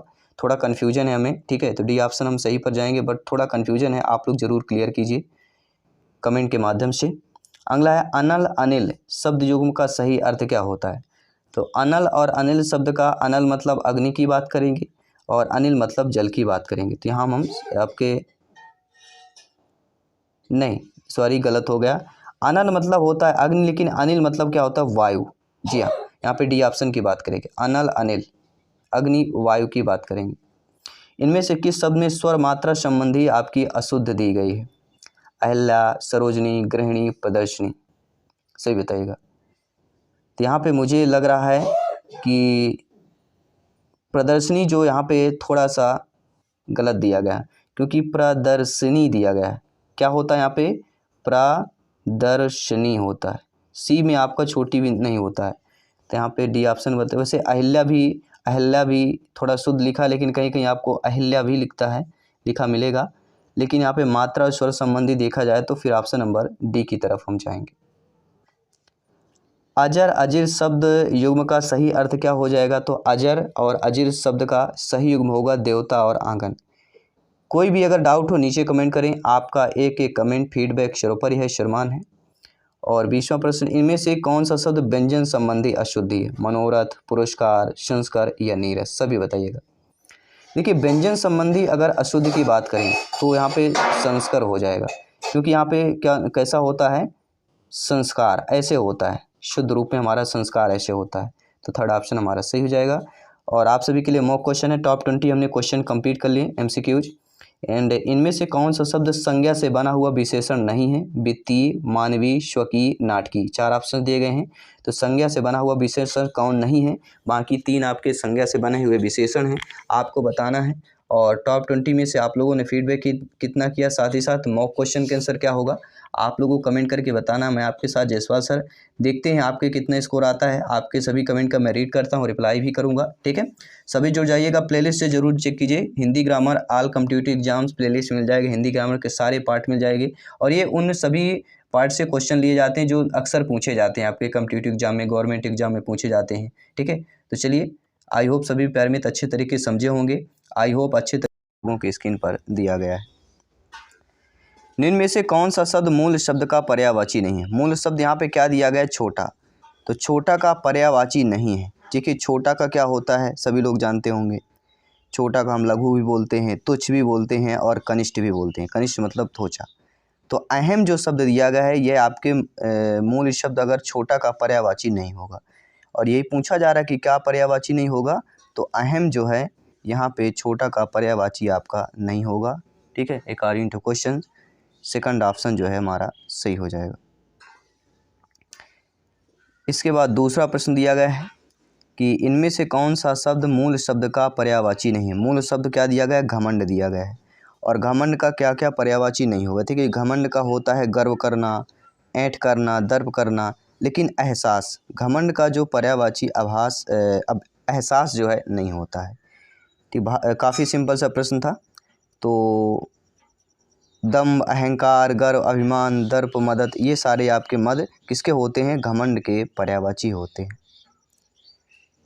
इसके बाद तीसरा प्रश्न यहाँ पे दिया गया कि निम्नलिखित में से कौन सा शब्द मूल शब्द का पर्यायवाची नहीं है? मूल शब्द यहाँ पे आपको क्या दिया गया है? टेढ़ा दिया गया है। और टेढ़ा में मूल शब्द की बात करना है तो देखिए टेढ़ा का जो मूल होता है कुटिल होना, वक्र होना, ठीक है, बंक होना, लेकिन घूमा, ठीक है। टेढ़ा में घूमा नहीं होता है, या घुमावदार होता तो चल जाता, लेकिन घूमा है आपका यहाँ पर टेढ़ा शब्द का पर्यायवाची नहीं होगा। टेढ़ा शब्द का पर्यायवाची कुटिल, टेढ़ा मेढ़ा, घुमावदार, अटपटा, पेचीदा, जटिल, कठिन, मुश्किल, ये सारे हो जाते हैं। चौथा प्रश्न दिया गया कि निम्न में से कौन सा शब्द मूल शब्द का पर्यायवाची नहीं है। यहाँ पे मूल शब्द आपका झूठ दिया गया है। तो झूठ का क्या पर्यायवाची होगा, पहली बात ये जानना जरूरी है। तो झूठ मतलब मिथ्या, मरसा, असत्य, ये तीनों झूठ के पर्यायवाची हैं, लेकिन वचन जो है आपका झूठ का पर्यायवाची नहीं है। इसलिए according to question right option number first option सही हो जाएगा। वचन के पर्यायवाची प्रण, वचन, वायदा, शपथ, सौगंध, कसम, ये सारे हो जाते हैं। पांचवा प्रश्न है कौन सा शब्द मूल शब्द का सार्थक समानार्थक शब्द बताना है। मूल शब्द का समानार्थक शब्द नहीं है। तो गुण का समानार्थक कौन कौन होते हैं, धर्म होता है, रश्मि होता है, प्रभाव होता है, लेकिन विश्लेषण आपका नहीं होता है।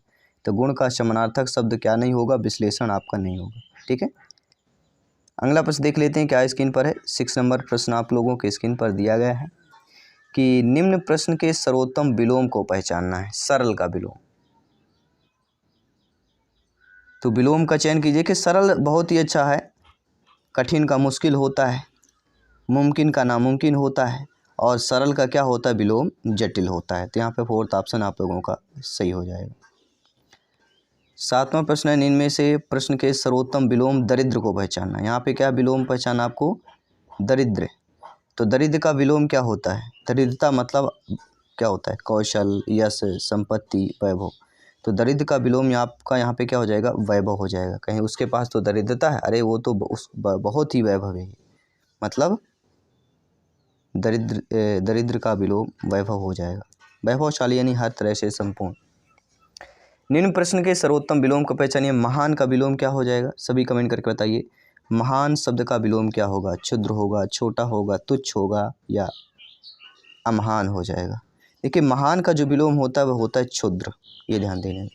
क्या हो जाएगा, महान का विलोम क्षुद्र हो जाएगा, छोटा, तुच्छ, ये सब एक ही कहला जाएगा। 9वां प्रश्न दिया गया है कि निम्न प्रश्न के सर्वोत्तम विलोम को पहचानिए। तो पर्यायवाची और विलोम 2 चैप्टर को आज लिया गया है, और इसी टाइप के ज़्यादातर प्रश्न जो आपके एग्जाम पर पूछे जाते हैं। तो अधिक का विलोम यहाँ पे आपको क्या हो जाएगा, अल्प हो जाएगा, शून्य हो जाएगा, न्यून हो जाएगा, या कम हो जाएगा। सभी कमेंट के माध्यम से बताइएगा। देखिए आप सभी लोग जानते हैं अधिक का जब जिक्र होता है तो अधिक का जो विलोम होता है वह क्या हो जाएगा, अधिक मतलब कम हो जाएगा। ठीक है, और अल्प मतलब क्या होता है, अल्प का विलोम क्या हो जाएगा, अल्प का अति हो जाएगा, अल्प का विलोम अति हो जाएगा। शून्य का विलोम शिखर हो जाएगा, क्या हो जाएगा, शून्य का विलोम आपका शिखर हो जाएगा, या धारा भी कह सकते हैं। और न्यून शब्द का विलोम क्या होता है, न्यून मतलब कम, तो यहाँ पे हम अधिक कर सकते हैं। न्यून का विलोम अधिक भी हो सकता है, अधिक का विलोम कम की बात करेंगे। ठीक है, निम्न प्रश्न के सर्वोत्तम विलोम को पहचानिए। ऊषा, यहाँ पे क्या शब्द दिया गया, ऊषा। ऊषा का विलोम हमें बताना है। ठीक है, तो ऊषा का यहाँ पे क्या हो जाएगा, संध्या। संध्या मतलब क्या होता है, सभी लोग बताइए। सुबह शाम ये दोनों आपस में विलोम हो जाएंगे। और निशा का विलोम क्या होगा, निशा मतलब रात्रि, तो निशा का विलोम दिन हो जाएगा। अगला प्रश्न दिया गया कि नवरात्र में कौन सा समास होगा। समास का जिक्र हो गया है, संधि समास, ठीक है, अव्यय, काव्य, ये सारे बहुत इंपॉर्टेंट टॉपिक होते हैं। उपसर्ग हो गया, प्रत्यय हो गया। नवरात्र में समास कई बार जिक्र कर चुके हैं, आपका कहूँ सभी लोग फटाफट बताइए। बहुब्रीहि समास, द्विगु समास, कर्मधारय समास, द्वंद्व समास, ये ऐसे टॉपिक है, टॉप 20 क्वेश्चन है जो आपके प्रत्येक एग्जाम में इसी टॉपिक से 90% प्रश्न आपके ग्रामर से पूछे जाते हैं। तो नवरात्र में कौन सा समास होगा, देखिए जहाँ पर नवरात्रि, कितने रात्र कहा गया है, नवरात्रि, तो कहीं ना कहीं इस पर संख्यावाचक आया है, और जहाँ पर संख्यावाचक होता है सभी लोग जानते हैं द्विगु समास का जिक्र होता है। ठीक है, किसकी बात करेंगे, द्विगु समास। जिस समास में पूर्व पद संख्यावाचक हो द्विगु समास कहते हैं। नवरत्न, सप्तद्वीप, त्रिभुवन, शतमंजिल, ठीक है, ये सारे हमारे द्विगु समास के एग्जाम्पल हो जाते हैं। अगला यहाँ पे दिया गया उल्लास का संधि विच्छेद बताइए। उल्धन लास, उल्धन लास, उद्धन लास, या उल्धन आस की बात करेंगे। तो उल्लास का जो संधि विच्छेद कहलाता है वह हमारा उत धन लास हो जाता है, और उत में क्या है, हलंत लगा होना चाहिए। और यहाँ पर पूछा जाता है कौन सी संधि होगी, तो आप सभी परिचित होंगे उल्लास में कौन सी संधि होगी, सभी लोग बताइए। तो वह हो जाएगी आपकी व्यंजन संधि। ठीक है, आपके यहाँ पर व्यंजन संधि हो जाएगी। देशज शब्द को यहाँ पर चुनना आप सभी को। तो देशज शब्द यहाँ पे क्या हो जाएगा, देखिए देशज शब्द क्या आते हैं, किनको कहा जाता है। देशज शब्द हो गया, विदेशज हो गया। देखिए रचना के आधार पर 3 होते हैं। रचना के आधार पर शब्द 3 प्रकार के होते हैं, रूढ़, यौगिक और योग रूढ़। और देशज विदेशज की बात करें तो कई बार हम देशज में पिछले पार्ट में बता चुके हैं कि देशज शब्द की उत्पत्ति देश और जा के योग से हुई है, जिसका अर्थ होता है देश में जन्मा। तो गड़बड़ जो शब्द दिया गया है ये हमारे देश में जन्मा हुआ शब्द है। लकड़ी, खिड़की, थैला, घरौंदा, पगड़ी, लुटिया, डिबिया, जूता, चिड़िया, तेंदुआ, कपास, पिल्ला, चूड़ी, रोटी, दाल, पेट, पाप, कौड़ी, पड़ोसी, बेटा, ये सारे हमारे देशज शब्द कहला जाते हैं। अगला निम्नलिखित में संयुक्त स्वर बताना है। तो हमने आपको बताया था 4 संयुक्त स्वर होते हैं पिछले पार्ट में। ठीक है, डिटेल के साथ बताया था। अगर आपने पिछला पार्ट देखा होगा तो आई होप ये अच्छे तरीके से आप लोग स्कोर कर पाएंगे इस पर। ठीक है, तो संयुक्त स्वर हमने 4 बताए थे। तो यहाँ पर जो अव दिया गया है ये भी आपका संयुक्त स्वर हो जाएगा। ठीक है, सेकंड ऑप्शन सही हो जाएगा। अगला प्रश्न है कागा तद्भव का तत्सम रूप बताना। कागा का है तद्भव है और इसका तत्सम रूप बता देना है। ठीक है, काकय होगा, कौवा होगा, काक होगा, काग होगा। ये भी शायद क्वेश्चन हम रिपीट कर रहे हैं, ये पिछले पार्ट में आपके पूछा गया। तो कागा का जो तद्भव हो जाता है वह क्या होता है, काक। थर्ड वाला ऑप्शन यहाँ पर सही हो जाएगा। अगला प्रश्न है तुम वह कौन, तुम वह और मैं पिकनिक मनाने जाएंगे, यह वाक्य किस वचन का हो जाएगा, बहुवचन, द्विवचन, एक वचन या इनमें से कोई नहीं। तो तुम, वह और मैं, मतलब तुम भी जा रहे हो, वह भी जाएगा और मैं भी जाएंगे, तो 2 से अधिक हो रहे हैं। तो 2 से अधिक जहाँ पर वाक्य होते हैं वहाँ पे कौन सा हो जाता है, आपका बहुवचन हो जाता है। आइए बात करेंगे अगले प्रश्न की। साथियों मुनिवर में कौन सा समास हो जाएगा, तत्पुरुष हो जाएगा, अव्ययीभाव हो जाएगा, कर्मधारय हो जाएगा, द्विगु समास हो जाएगा। देखिए तत्पुरुष समास की अगर बात करें तो आप सभी लोग शायद परिचित होंगे। जिस समास में पूर्व पद गौण या उत्तर पद प्रधान हो तत्पुरुष समास होता है। दोनों पदों के बीच परसर का लोप रहता है। परसर के लोप के आधार पर तत्पुरुष समास 6 भेद होते हैं। ठीक है, कर्म तत्पुरुष, को का लोप हो, करण तत्पुरुष, यहाँ पर किसका लोप होता है, ठीक है, करण कारक का चिन्ह होता है, जैसे से के अर्थ में होता है, करण से। संप्रदान में क्या होता है, के लिए, का के की। अपादान में क्या होता है, अपादान में भी कारक चिन्ह होता है, जैसे धनहीन, भयभीत, जन्नांध, जन्म से अंधा, भय से भीत। संबंध में प्रेम का की के आ जाता है। अधिकरण में क्या आता है, में आता है, में पर। ठीक है, तो यहाँ पर मुनिवर में जो समास हो जाएगा वह होगा आपका कर्मधारय समास। जिस समास में पूर्व पद विशेषण और उत्तर पद विशेष होता है, मुनि यहाँ पे क्या हो जाएगा, विशेषण, और उत्तर पद जो दिया गया है वह क्या हो, विशेष हो जाता है, कर्मधारय समास हो जाएगा। उत्तर पद जो है इसमें प्रधान होता है। तो मुनिवर, मुनि है जो वर है, काली है मिर्च, नील कमल, पीताम्बर, चंद्रमुखी, सद्गुण। ठीक है, ये सारे आपके टॉपिक हो जाते हैं। नाक में दम कर देना मुहावरे का अर्थ क्या होता है। तो नाक में दम कर देना मतलब बहुत प्रशंसा होना, निंदा करना, जिज्ञासा शांत करना, बहुत परेशान करना। कहने तो ये व्यक्ति तो मेरे में नाक में दम कर दिया है, अर्थात बहुत परेशान कर दिया है। फोर्थ ऑप्शन सही हो जाएगा। अगला सभा की कौन सी संज्ञा होगी। जी हाँ, संज्ञा। अगर आपका सभा शब्द दे दिया गया तो सभा किस प्रकार की संज्ञा होगी। तो सभा देखिए किसी पार्टिकुलर एक व्यक्ति के द्वारा तो नहीं किया जा सकता। सभा में क्या होता है, कई सारे व्यक्ति होते हैं। ठीक है, ग्रुप होता है, तो उसे हम क्या करेंगे, समूह संज्ञा का नाम दे देंगे। थर्ड वाला ऑप्शन सही हो जाएगा। फोर्थ प्रश्न दिया गया कि उस वाक्य का चयन कीजिए जो अशुद्ध हो। दूध में क्या पड़ गया, गीता सबसे श्रेष्ठतम ग्रंथ है, वह पहुंचने की व्यवस्था करें, वहां पहुंचने की व्यवस्था करें, मंत्रों का सही उच्चारण करें। ये प्रश्न आप सभी के लिए मॉक क्वेश्चन के रूप में दे रहे हैं। इसका आंसर आपको कमेंट करके बताना है। और